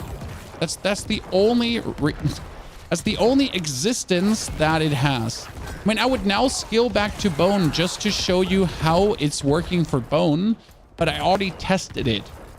Bone had the same issue Blood Surge has. You become squishy. Even with, like, so my bone necro has 13,000 armor without disobedience. Okay? And he just gets squishy. Without the last wall when you're dungeoneering. Just can't wait to find out. I mean, it's good to be excited for something Diablo-wise, right? I mean, usually if we're real with each other, the only content update is the season itself.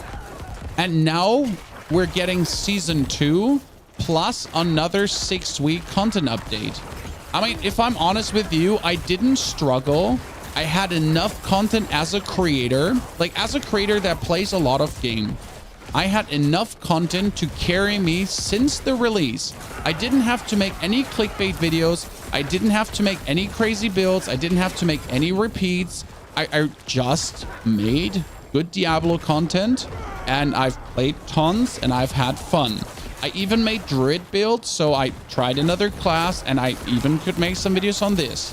So right now, from the amount of content that was there, I could cover everything and not get bored.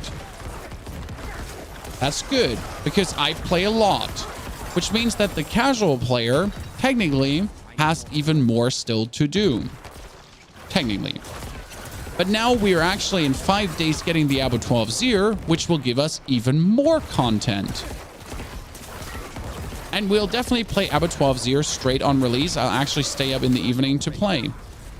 So right now, we can, I mean, despite all the issues the game still has, but complaining, we can't, right?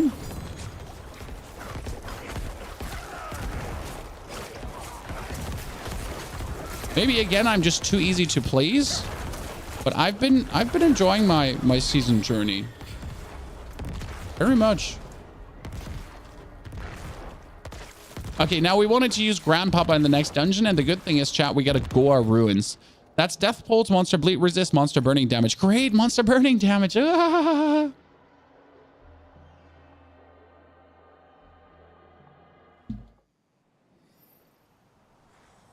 I'm excited who's playing. If you we know who's playing. We know who's playing. We know who's playing, chat. Wait. Paz. Here, so you don't go blind. Prepare, Fight of Lilith, Sanctuary, blah. Special guest for this campfire chat is Filthy Erich. So this guy. Senior community manager for Diablo at Blizzard. I don't know who that is. I don't know what he plays. I've never heard of this person before. So yeah, but this is him. He looks cool. So I like him. You know, he looks cool. Robert, excuse my bad German. Excuse my lacking English, my friend. As a Diablo player who has over 40k hours in D3, I must say D4 is way ahead of D3 content-wise after such a period. Remember? I mean, like, I do agree, but the problem is, my friend, that you might be ahead content-wise of D3 right now, as D3 was at the point it was. But that was before D3 existed, and technically they had a lot of learnings from D3 already. So it's hard to say technically you're ahead, but practically you're still behind, because you know more than you knew when Diablo 3 was new. You know? So that's a technically ahead thing, right?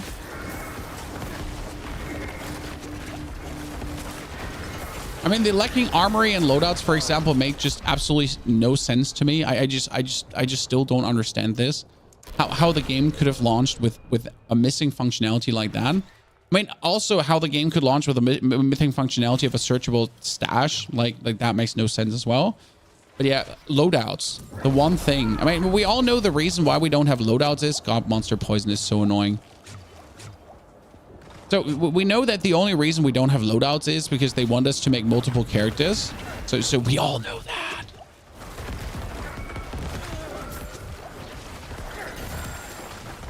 Because retention, player retention, more hours played, more characters made. Looks good for the stakeholders. Players have made 400 billion characters. Oh, that sounds so good. Oh, why have they made 400 billion characters? Because they hate the game. Because they can't reskill and they need to make more characters. That's why they have made 400 million characters, but don't tell the stakeholders. Can it be considered to use Undaunted and Territorial for 20% damage red? We can check both out in a second. And I'll tell you why or why not. Okay. Okay, now let's swap in Ring, Banana Phone, and Grandpuppy. Grandfather, please! I need more time.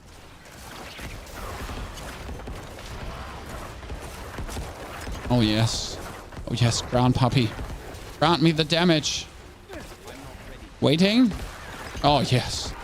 Seemed like, was the other try much slower, guys? Let's be honest. Was the other try much slower? I don't think it was. I don't think it was. I just had to do a little bit more attack-wise. I had to be like a bit more...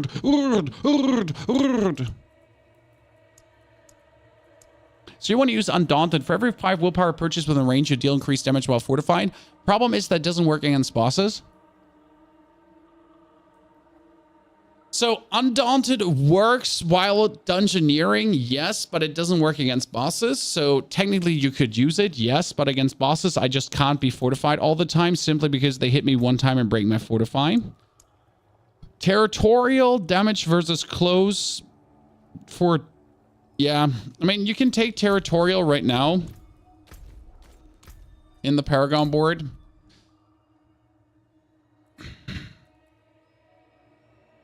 You could take it instead of Imbiber, for example. That's where my last point was. Last 2 points, to be precise. To get Imbiber working. Huh. Our last 3 points actually go into, but this is 20% bonus damage while fortified. I might actually just say screw Imbiber. 1, 2, 3, 4. Wait a second. See, I can throw Imbiber out. I can swap Territorial in. Territorial needs 25 dex. Boom, 25 dex done. So right now, like if you want to play Territorial, easiest damage reduction possible. Damage reduction from close with a little bit damage reduction at damage to close.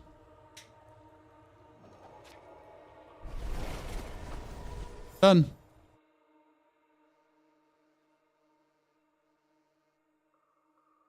Does Ixfeld's Signet work well for Surge? No. Ixfeld's Corroded Signet does work when you do damage over time. Damage over time is the word. If you don't do damage over time, it doesn't work. So you need to literally do damage over time. Yeah. Damage over time. I have 1 point left over 5% damage. Why not? And Surge does not do damage over time. Surge just surges. Okay, I need to spend my money, Chad. What do I spend my money on? Ah, my money. I need to spend my obols. What do I spend my obols on? What are we trying to get? What's the biggest damage increase that I could possibly be getting? So right now we have... Aspect-wise, I mean, we could get Exposed Flash max roll. We have Corpse Tendrils max roll, so that doesn't count. We have Disobedience max roll. We have Bone Storm min roll, but max roll. So I guess the only thing we can get is Exposed Flash, to be honest. That's like the only thing I can truly get that would make a difference in some way. There's something out there killing us and no one will do anything. Yeah. Just got it. It's for shadow builds. So X-Felt is for shadow builds. No other thing is possible, to be honest.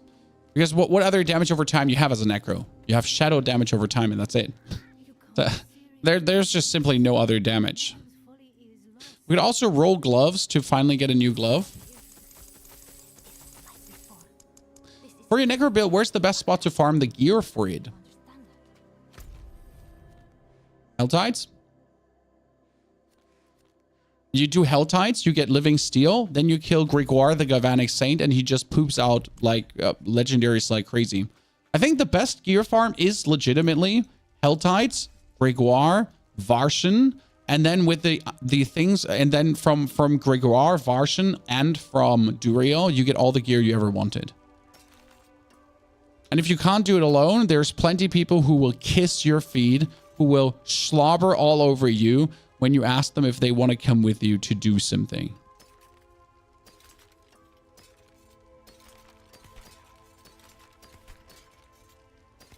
You know?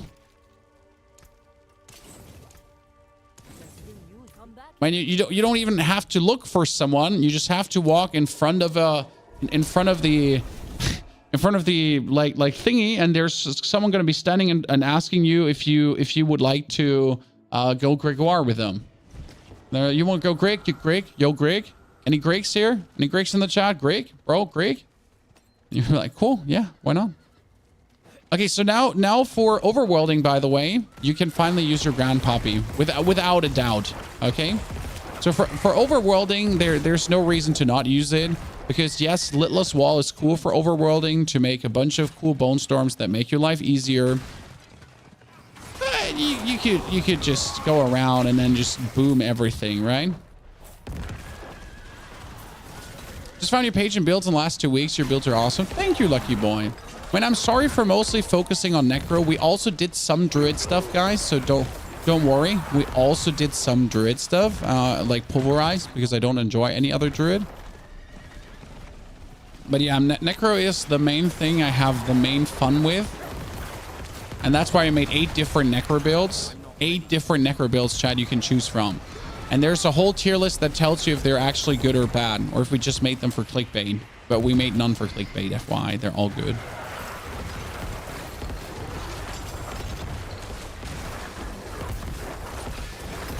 They're all actually good.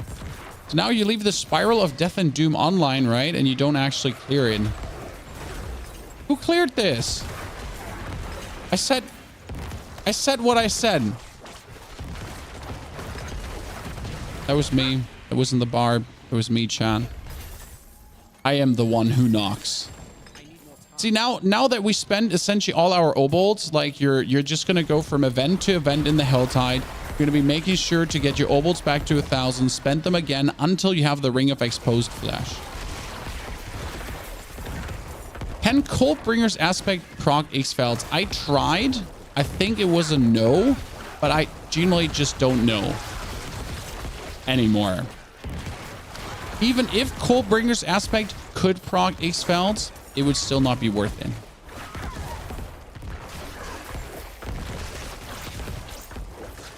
Okay. Even if it could, it would not. How many runs to drop Grandfather? I don't know. I didn't count. I mean, like 100, 150 maybe. Nothing extravagant. So I haven't done 1,000 Duriels or so. I've done a very minimal amount of Duriels because I just simply, I can't be asked. I don't care enough. My builds are all good without Uber Uniques. You don't have Uber Uniques, so I can't make, like, as someone who cares about making builds for everyone, I can simply not make builds that need 5 Uber Uniques and then tell you this build is good with 5 Uber Uniques. And you're going to be like, I don't have 5 Uber Uniques. Right? I mean, surprise, who would have guessed? But I got to be considerate of my community, of the people that I make the builds for.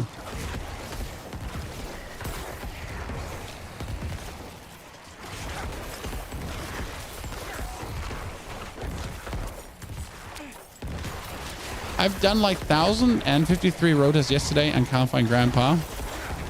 Well, it was a special moment yesterday. I definitely felt it, and I was really You know, it's a good moment to get it, but it's very annoying until then. You know?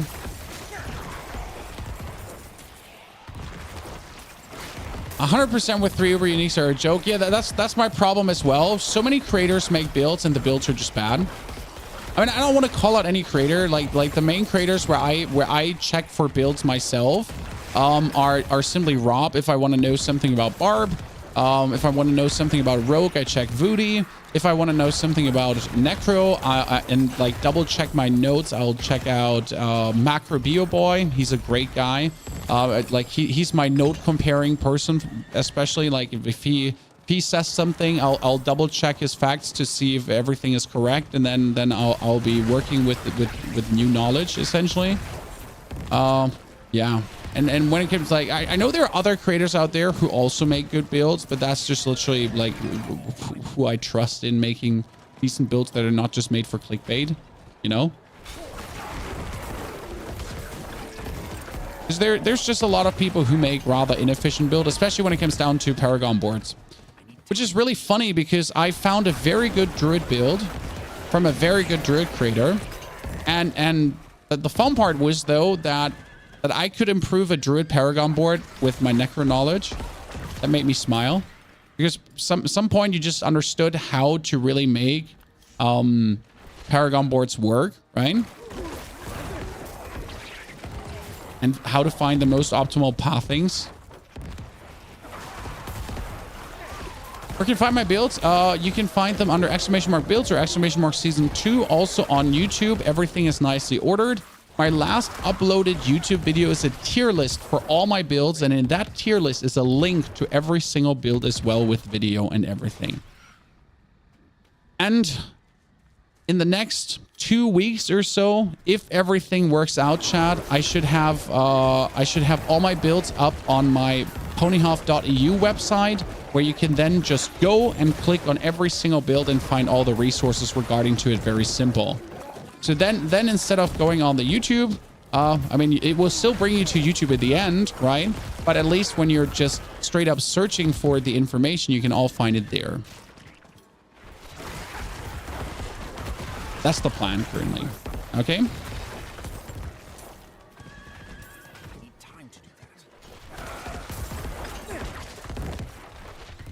And then my tier list and all that kind of stuff will also land there, and the video about how to survive in tier 100 nightmare dungeons and how armor works in the game and how resistances work in the game, and 10 giga tips you've never heard of.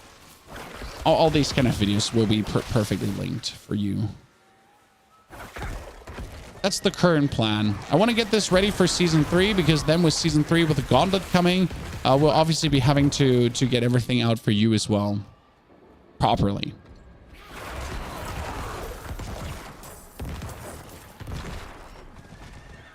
And I mean, for our Eternal gamers out there, we all know that our seasonal builds can also work on Eternal, right? The ground puppy for farming overworld. I mean, overworld becomes a joke, right? Anyone actually like finding a challenge in the overworld still? Unless you're running around naked, Chan. Unless you're actually disentangling yourself from all your equipment and you're running around naked. There is no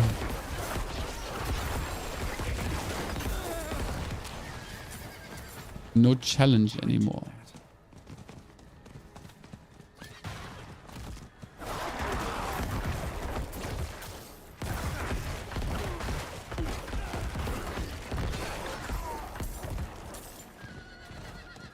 A new challenge. What I'm asking myself for the Abattoir of Zir is, how are all the hardcore players going to do it? Are they just going to wing it and hope to not die?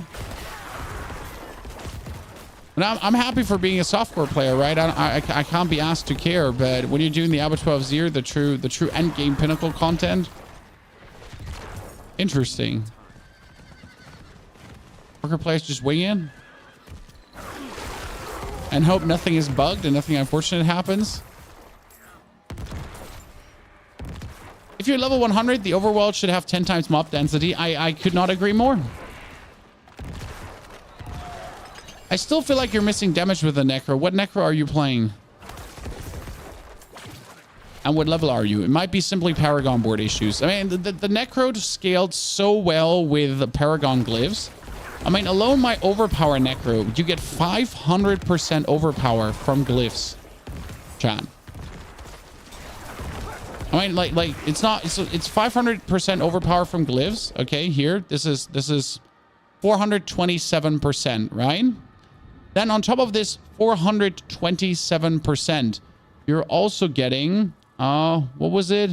Another 22, another 45, another 22. So that's another 80. And then down here, you're getting another 90% if you have it activated, plus 22, 22, 22. So much damage is just from there, right? 98 blood surge and you're following the build and you feel like you're missing damage. I mean, then Paragon note levels mostly. I mean, it helps to have the Paragon notes on level 21, especially the what's it called again? The Dominate glyph. You want that on 21 as fast as possible.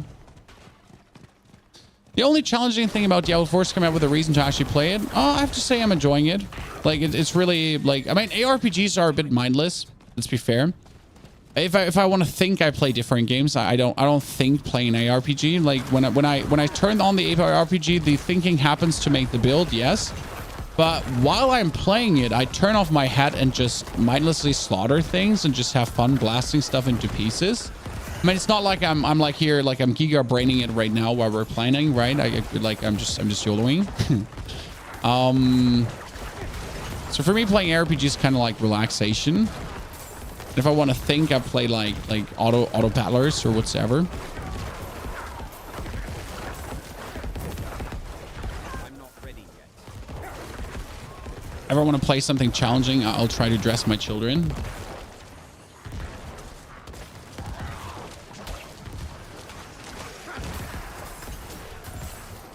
Are you get melted by an electrical boss? Yeah, that can be pain, my friend.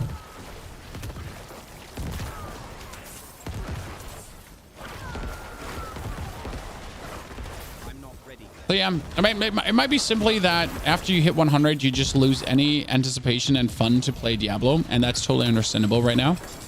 I hope that the Abatroth Zero will change that, and I hope that the Gauntlet will also change that. Again, the Gauntlet is going to be the weekly leaderboard dungeon. Then again, if you don't care for leaderboards at all, like you're maybe going to play it once, 2 or 3 times, and then also be done with that kind of content, that's going to be hard, right?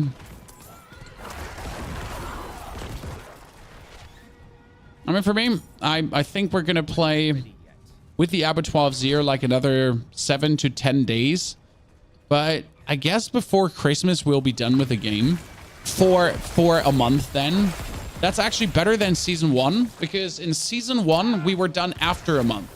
So if I'm honest with you, Season 1 was shorter than this, because Season 1 after 1 month, like what? Yeah, roughly after 1 month, we were done with content creation. I had a lot of videos to make, but this time I'll be done like 30 days before the new season comes, and that's cool. What time is the watch party? The watch party is going to be in...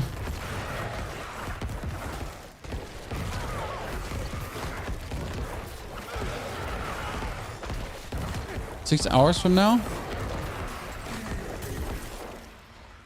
And I'm saying there's a world where the watch party doesn't happen depending on how my children are tonight, but I want to make it happen. Just heavily depends on how my children behave and how exhausting they are. We'll see about that. Your power damage is 1823. Feels like you're taking a long time to kill stuff. I mean, bosses will always feel a bit longer until you get the T-Balls. I mean, without T-Balls and exposed flash, bosses will always feel long with Blood Surge. As soon as you have exposed flash, things will just feel so much faster. Because you're essentially just spamming away now.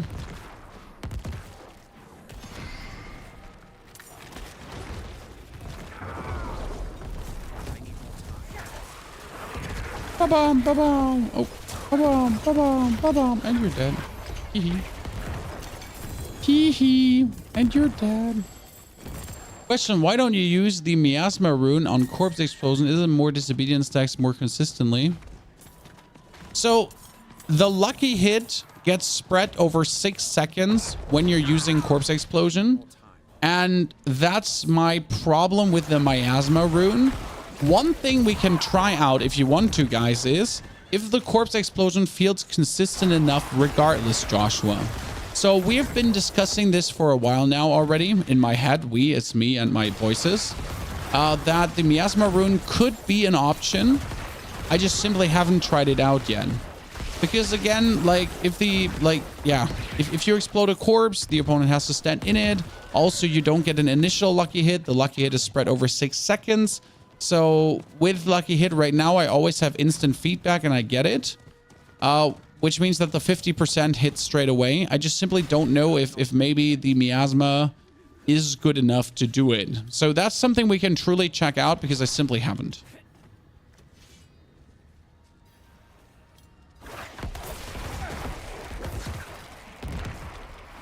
You're referring to the damage problem. Well, Joshua, I still answered it. You're playing a week and you have nothing left to do. Well, that's good. Then you played a lot during that week and then you're done. That's it. I mean, you could now start another character if you want to, and if you don't want to, then you're done. I mean, you get a week of content for free. So sometimes that's what the season is for you, sir. I used on my Bloodlands build. Bloodlands has better lucky hit, yes, but Bloodlands is overall weaker.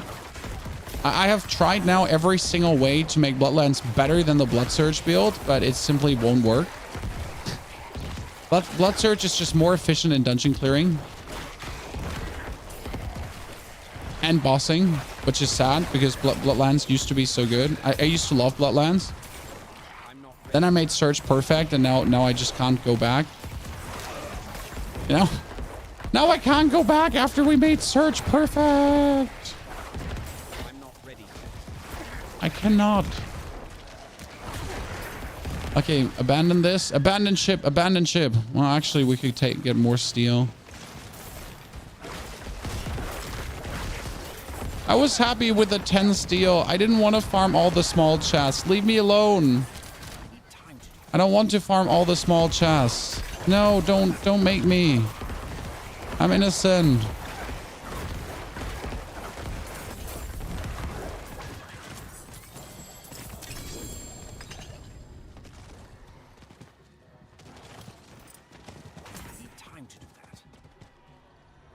On the right side, all the way up here.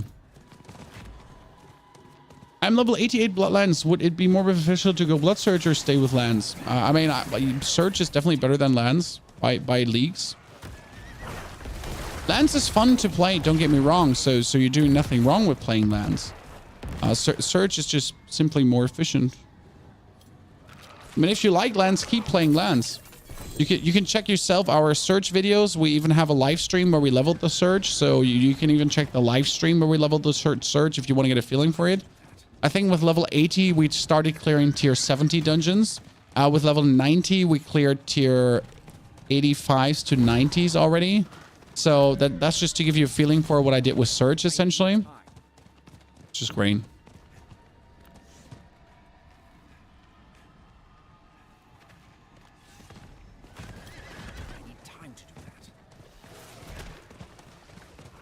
Yeah, it is what it is. But today I'm gonna get a kebab, chat. I convinced the waifu. Still need to order the food though. Hey, Chest, you're supposed to be here. I need more time. Chest, you're supposed to. For the life of me, I can't understand the mechanics of how everyone gets endless bone storm with Litless Wall. How does it work? It's unique. So we're playing Litless Wall, and you have to damage people outside of the Bone Storm. Okay? So it says explicitly, while you have an active Bone Storm, hitting an enemy outside of a Bone Storm has up to a 25% chance to spawn an additional Bone Storm. So the thing here being is, and this is very important, while you have an active Bone Storm, which means Bone Storms anywhere on the map. Okay? Like even if you don't have one around yourself, if any Bone Storm is anywhere on the map, on any opponent, you can make more Bone Storms. Okay? Oh, chat. That's how it works. I'm not ready yet.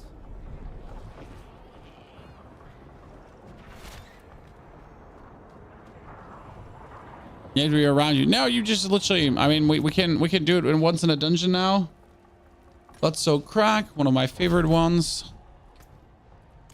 World boss in 7 minutes. If I can't do it in 7 minutes, I don't deserve the world boss.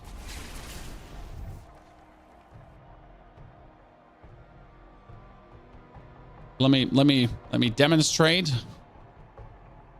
I remember my first times playing Tempest Storms and kind of explaining that to people left, right, and center. So put this on, put my wand on. Waiting for the Bone Storm cooldown to be there. So now we have Bone Storm and we start going, and here there you see a lot of Bone Storms on the screen already. And then we just keep going and we just make Bone Storms now. Some more Bone Storms, some more Bone Storms. And every Bone Storm has 10 seconds. So this is how you have to calculate it. As soon as you see a Bone Storm, you always know I have now another 8 seconds to make one more Bone Storm. 6 seconds, 5 seconds, another 10 seconds. That's how you have to do it in your head. That's another 10 seconds now. You just drop little 10 seconds timer in your mind to roughly remember, you know, do I still make Bone Storms? Is there potentially still a Bone Storm running somewhere on the map, right? That's how I do it, at least.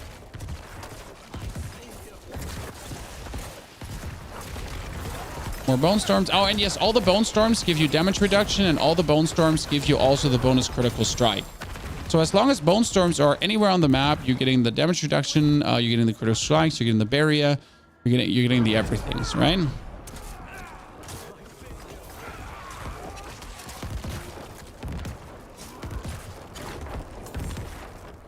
I am bloodied. You are poisoning me. You are doing fire explosions. You are very annoying.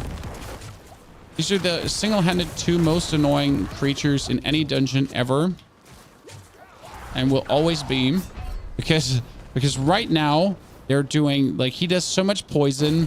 Right now, they're also doing bleeding damage, Chad. Yes, the most annoying bleeding damage.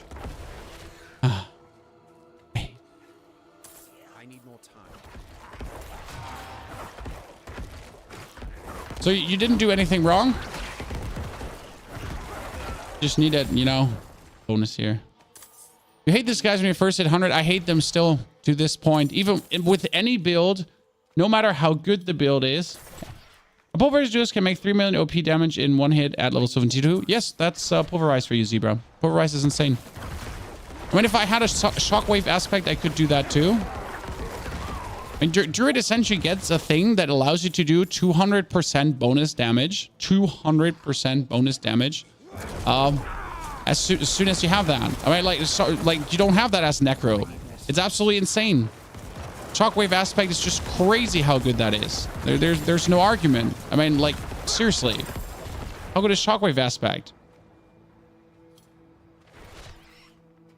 Crazy. Do you get the DR and crit chance from Bone Storm as well? Yes. You can actually see it. Like, you can have your stats open the whole time, and you can check if you're actually getting the crit chance, and you'll see that it's just continuously active, even if it's not on you anymore. So even if you don't have it on yourself anymore, you still get it. But Shockwave is a Druid aspect that makes your Pulverize have a Shockwave on it. But the disgusting thing is that Shockwave gets 200% bonus damage. Okay? 200%. Not like 200%. So you do an overpower, and your overpower already do significant amount of damage, right? We're bleeding, we're spamming potions. And then you're on top of everything you're doing, you're getting 200% bonus damage. So yeah, that's the extent of nastiness that we're talking about here right now. Yeah, and the Shockwave range is yeah, there's no limit. The Shockwave range is infinite. Pulverized Druid is truly crazy, but I have to say that It might fall off in the abattoir at some point. I'm just not entirely sure how well it will perform there. But it's very strong. I mean, I feel like the same with any overpower build. But then again, we don't know how good the rune will really scale, right? It sucks playing Necro this season. No, Necro is insane.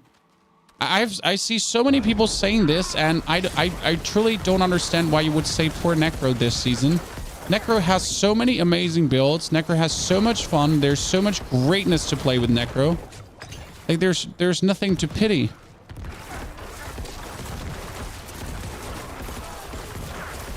I mean, apart from minions still being completely useless because Blizzard is just unable to make good minion Necro work. Necro's insane. When we have 8 different builds that we can play, 8 different builds that can do any kind of endgame content. No other class has that.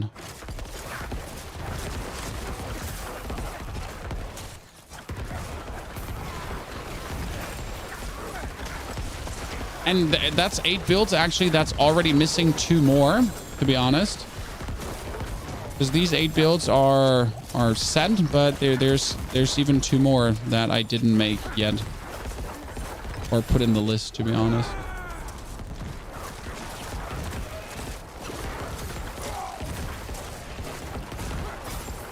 I need more time.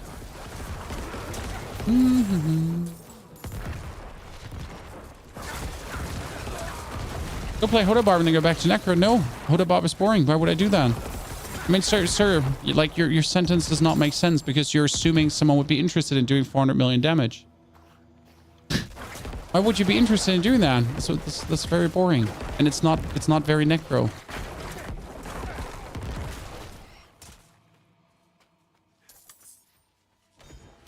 I'm grabbing the maggot today till he coughs up Shaco. Good luck, brother. You can do it. We're trusting your powers. We take that and we put on the ring. Thank you very much. Let me fill that portal quickly. Hee. You all get destroyed. Thank you very much. Oh no, we need to. Why do I need to go Blood Mist first so I can do the.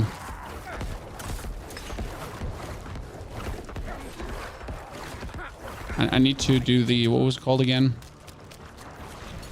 Corpse Tendies. It's funny how much damage he just deals. Like this fight here, by the way, is so much better with Bone Storm because you're actually not taking all the damage from him, right? So he burns like through your Fortify and your life so that you're not dealing the highest form of damage you could. And it's like kind of funny how that actually holds you back. So this was, by the way, with the Territorial now, because chat was asking Pony, could we play the Territorial? And the answer was yes. There it goes. Tried his barb as well and don't like it.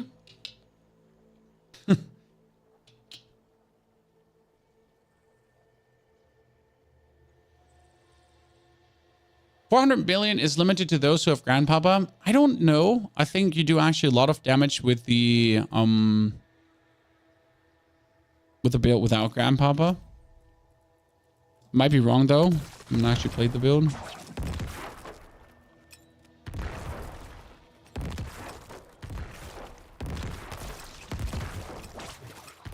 How do I always change the lower build or the upper build, the ring?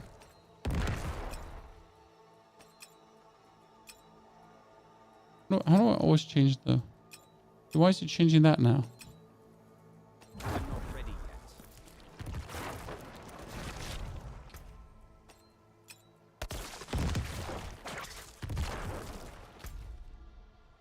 You need 200 million without Grandfather. See? Okay, there's a world boss. I think we missed it. That's fine. I was swapping rings around 400 times, so that's why I missed the world boss chat. I'm sorry. I'm sorry.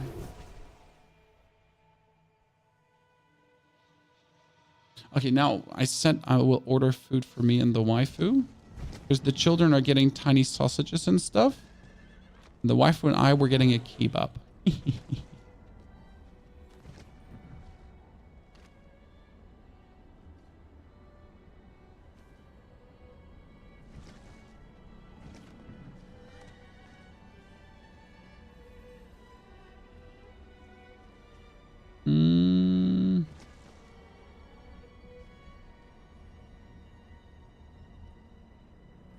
Okay, the waifu gets a...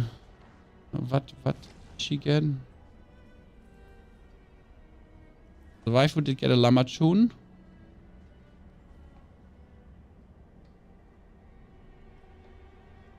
Mit Döner, Drehspieß und Salat. And I did get a...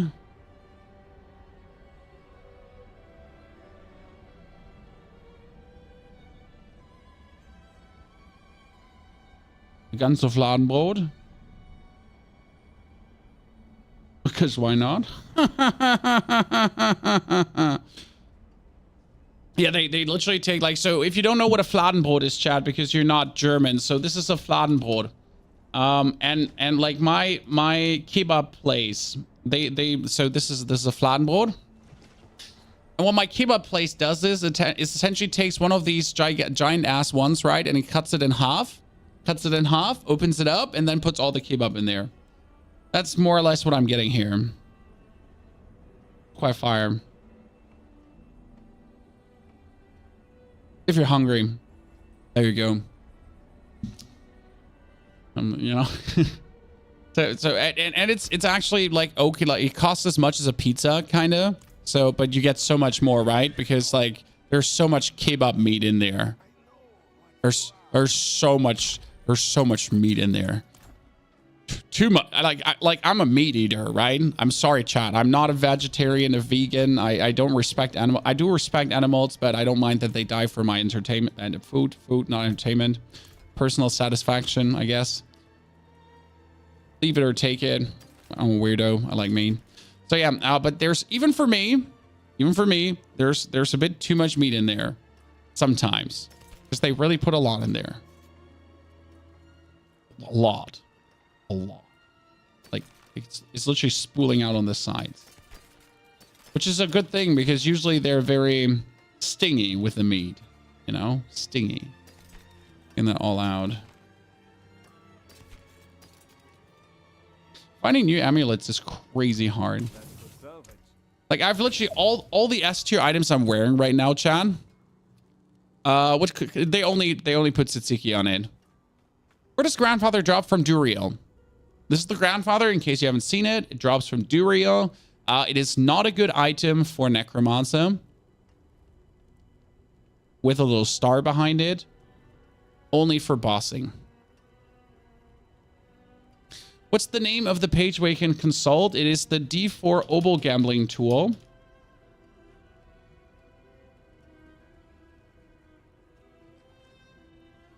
There you go. Pretty please. There you go. D4 Obel Gambling Tool in case you missed it. This would also land on the website, things like that. So this drops from Duriel, and in order to kill Duriel, you need Mucus Slick X. And in order to get Mucus Slick X, you have to kill Varshan. Hey, that makes me think about, shall we just one nuke Varshan, Chad? Or shall we just one bang Varshan? Stingy. Stingy has a soft G. Is it stingy? Not stingy. Is it stingy? Stingy? Stingy? Stingy? I thought it was stingy. Stingy? Oh, I feel like I don't know anything anymore.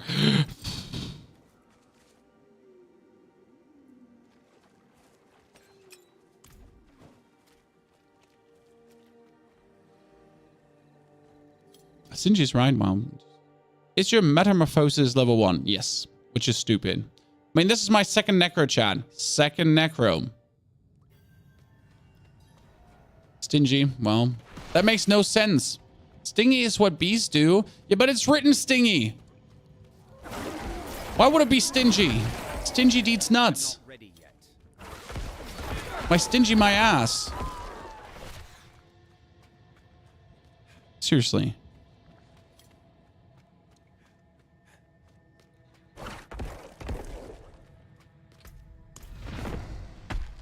No sense. Oh, doorbell. No. No, Varshan. Ah! My children need me. Varshan. Stop it. Stop the cab.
Yeah, so the only way how you get a better vampiric power is making another character.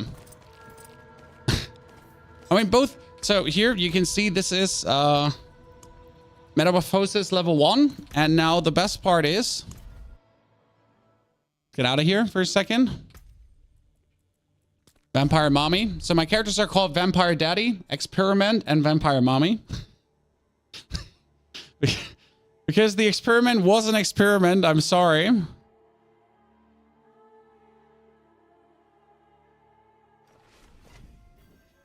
So yeah, this is the Druid, by the way. Very efficient, very fun. This also has Metamorphosis level 1. And I don't have Sanguine Brace activated because... here, this is the aspect, by the way, we're talking about, guys. The thing is, Druid does not only have a nice aspect for overpowering. Look at this weapon, chat. Look at this weapon for a second, okay? It has 157 overpower damage intrinsic. It has 200% overpower damage. It has another 200% overpower damage with werebear skills.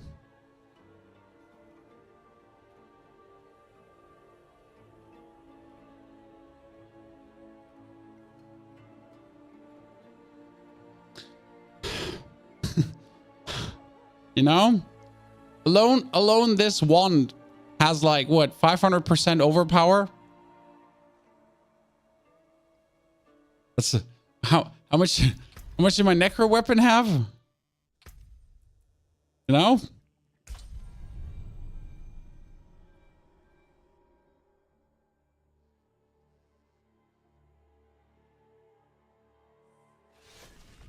We had what in here? 87%. Woo!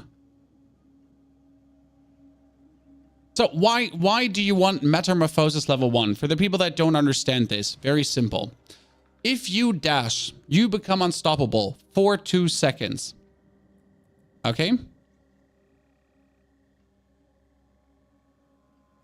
You get 32% increased damage while unstoppable on 4 seconds after. So I dash, and I'm for 6 seconds in total, having 32% multiplicative damage. But when you become unstoppable, gain 50 of your primary resource. That's the clue point. When you become unstoppable. And now I become unstoppable every 2 seconds or every 4 seconds. What would you prefer? The answer is simple, right? I sacrifice Reapers until I'm content. When I need higher resistances, then I swap to Defender. That is what the Tears of Bloodglyph should solve.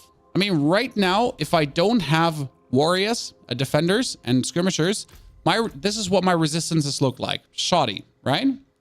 But if we're realistic for a second, Chad, with the Tears of Bloodglyph, and the Tears of Bloodglyph is going to go in here, okay? Tears of Bloodglyph is going to go in here.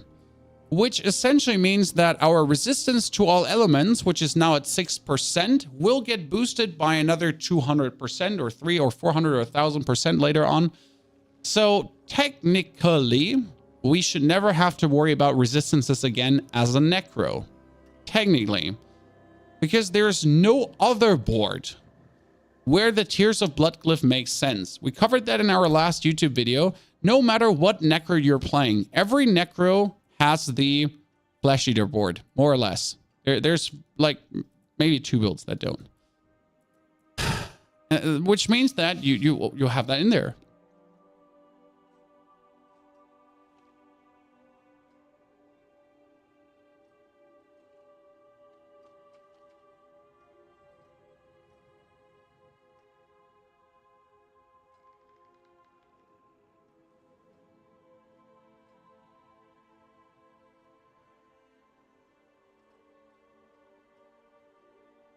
Only matters if the boots have more than evade charges. No, not really, Grumpy. Honestly, with my boots, like I do... So the way how I play with T-bolts right now... Because my boots, they don't have the evade charges, right? My boots have like 1 evade charge and then I have to attack. But what I essentially do with my boots to always be topped up essence-wise. I never really run out essence-wise, right?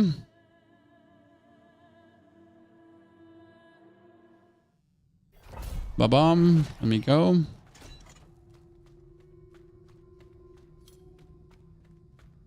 We're doing 1 dash, 2 dash, 2 dash, 2 dash, 2 dash, 2 dash. So that's what I'm essentially just doing the whole time. This is how I'm moving through a dungeon, right? And then whenever I have to stand somewhere, I'll do that. I mean, right now we're having Grandfather, by the way. In case you wonder, right now we have Grandfather instead of Lilith's Wall for the dungeon. And yes, you can use Grandfather for the dungeon. Again, you're now making sure that you're just tanking with damage. So what you have to do is, instead of getting hit by enemies, you just kill everyone. Okay? Instead of getting hit, you know, I just run through the dungeon and I just kill everyone, which works relatively good because Jesus, the damage you're doing is insane. And makes you a bit, it makes you a bit slower from a movement standpoint, but no. And see, I just almost die here because, well, ow. Where do I have to go now?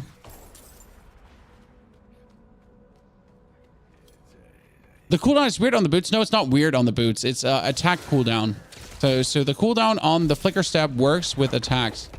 And that's the beautiful part when you actually play a one-handed weapon. So if I play now a one-handed weapon, because you go bop, bop, dash, essentially, right? And that's how you get your dash every 2 seconds. That's how you really getting like it fast going.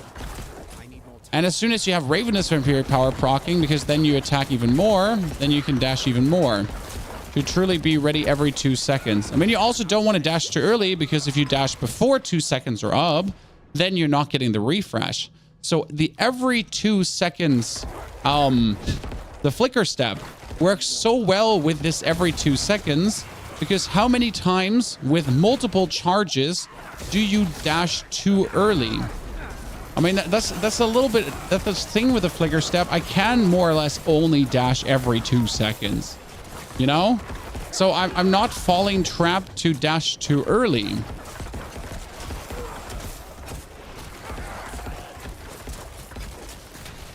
That's how it works in my brain, at least, you know? I found a good cadence with that. But one thing that should be, Metamorphosis should have a lower, it should be the other way around. So you should not be longer unstoppable. You should be shorter unstoppable, especially considering the interaction with Metamorphosis, with T-Balt's Will, because we all know everyone and their mom is playing T-Balt's Will. I mean, tell me a single build that is not playing T-Balt's Will. I'm like, from so far, from everything I've seen in the internet, no matter what class, it's always like, hey, have you played T-Balt's Will? Hey, T-Balt's Will, you know, T-Balt's Will, you got T-Balt's Will, T-Balt's Will, T-Balt's Will. So yeah. Anyone not playing T-Balt's Will? Exactly.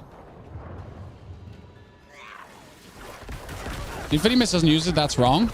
You actually played on Infinimus. I mean, depending, I don't know what Infinimus build you're actually playing, to be honest. But I played on my Infinimus. She does so much damage. She's an absolute nuisance, and I hate her. Why am I not swapping over to my Grandpappy for her? Because she kills you if you swap over to Grandpappy. I mean, seriously, have you ever fought her? She's the most annoying shit in existence. Also, yeah, no wonder. Wait, thank you very much. She's single-handedly the most annoying opponent in this whole game, right? What's an additional way to keep essence up? Oh, well, the additional way that we're going for is loop of exposed flesh. I mean, T-Balt's Will is just a bonus, but our main essence keep up is exposed flesh. You know? You think about replacing Flicker Stab. Well, the thing about Flicker Stab is it has damage reduction from close, which is why I use it. I mean, Flicker Stab works for the cooldown reduction, right? But it also has damage red from close. Really doesn't hurt.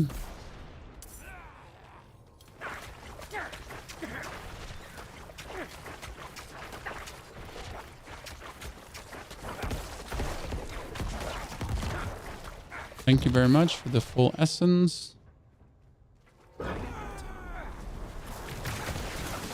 I hate you so much. I hate you so much. No one likes you.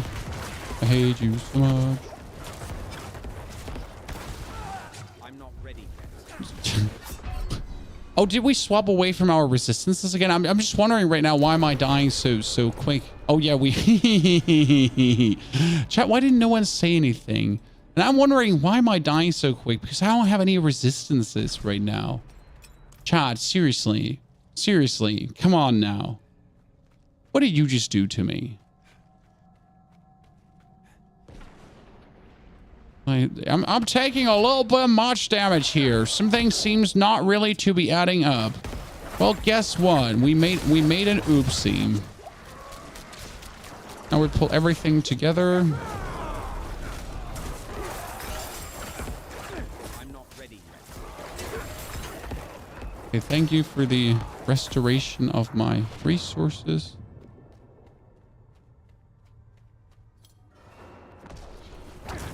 Still hate you, lady.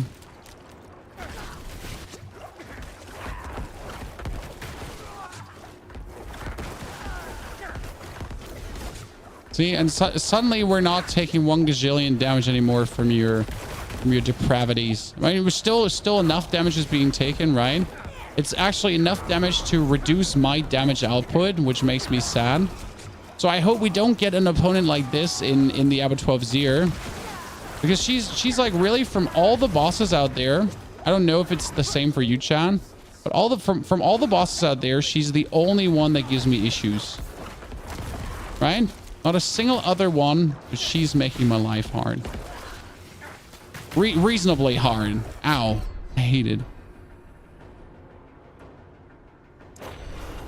Is this Minecraft or Fortnite? I hope you didn't have a stroke, sir, because if you had one, like, it must have been a severe one. Okay.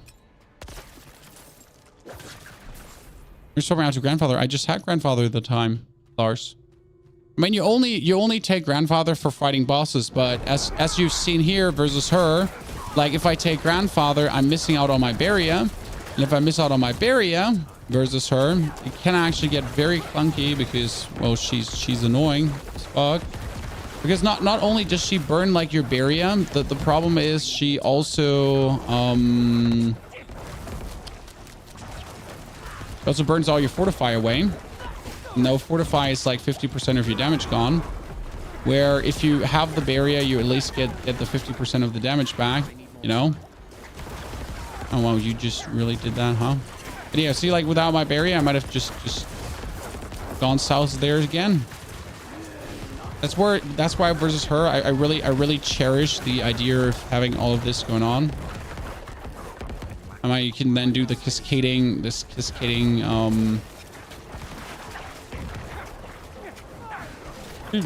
trigger that lucky hit, please. Thank you very much.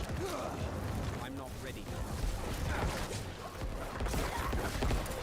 God, you're so annoying. I'm not enjoying it, chat. I'm saying it. I'm not taking it back. I keep doing this dungeon every single time. I hate the end. Luckily, I proved that the build works before, right? Luckily, this is not the first dungeon we decided to do to show you that this build is working, because that would have been a horrible presentation of the possibilities that this build truly puts down.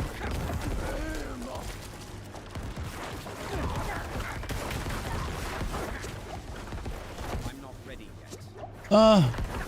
And we're done. Ah! And we're done. Yes, because she killed us. Holy, I hate you. Annoying lady, chat. Annoying lady. Yeah, but she's the worst, honestly.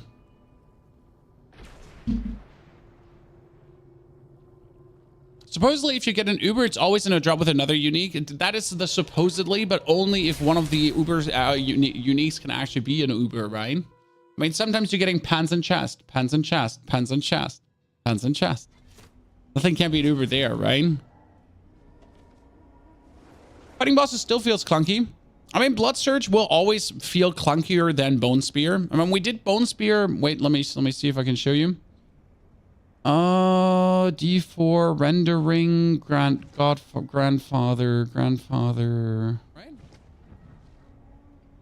Let me see. Is this from yesterday? This should be.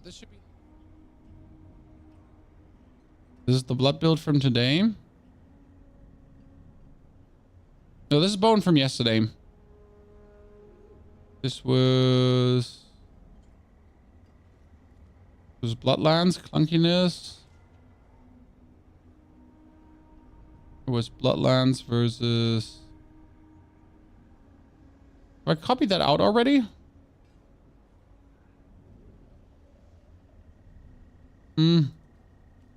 I've copied it out already. You know? So we did some testing yesterday evening. Might have just copied it out already. For video editing purposes. Oops. This is the bone spear. That's where I got grandfather yesterday. This is where I got grandfather, and then we took it into a dungeon, right? So here's bone spear with grandfather in a tier 100 dungeon, and as you notice, like we're doing damage, but we're essentially swapping back, because then as we're going through, like we're going really easy through, right? We're killing everything. It's super fun. Hee hee ha. We're laughing. And then we're swapping essentially over to grandfather now for the boss fight, right? So now boom, grandfather boss fight. And put on your bangs, and you like this is obviously bone spear is just less effort, because you literally just have to stand on maximum to like your opponents. Let me put T-Walt's wool back on because I forget that. But yeah, you like this is you can't compare that to the blood surge, because you don't even have to try, right? But bone spear just dashes away from the boss, stands max distance, and just the ability. You know? Done.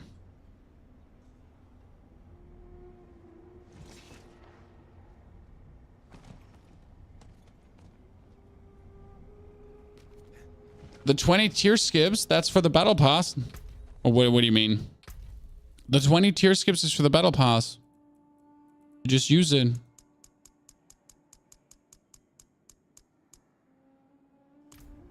It's great. Oh, it is great. I mean, the bone spear is insanely good, and essentially grandfather just makes it stronger. We will make a video where I wrap everything up tomorrow. I mean, this stream kind of covered all of it, but we'll make a video where we wrap everything up tomorrow. And I would say we're also done for today. So thank you for coming and watching. Thank you for being here with me today. I hope we could entertain you with the grandfather builds. Not sure what the plan is for tomorrow. I mean, we'll definitely be having our watch party stream tonight where we watch the reveal together. So thank you for coming. Thank you for watching. Thank you for hopefully enjoying. And I'll see you all tomorrow again. Don't forget to watch more YouTube.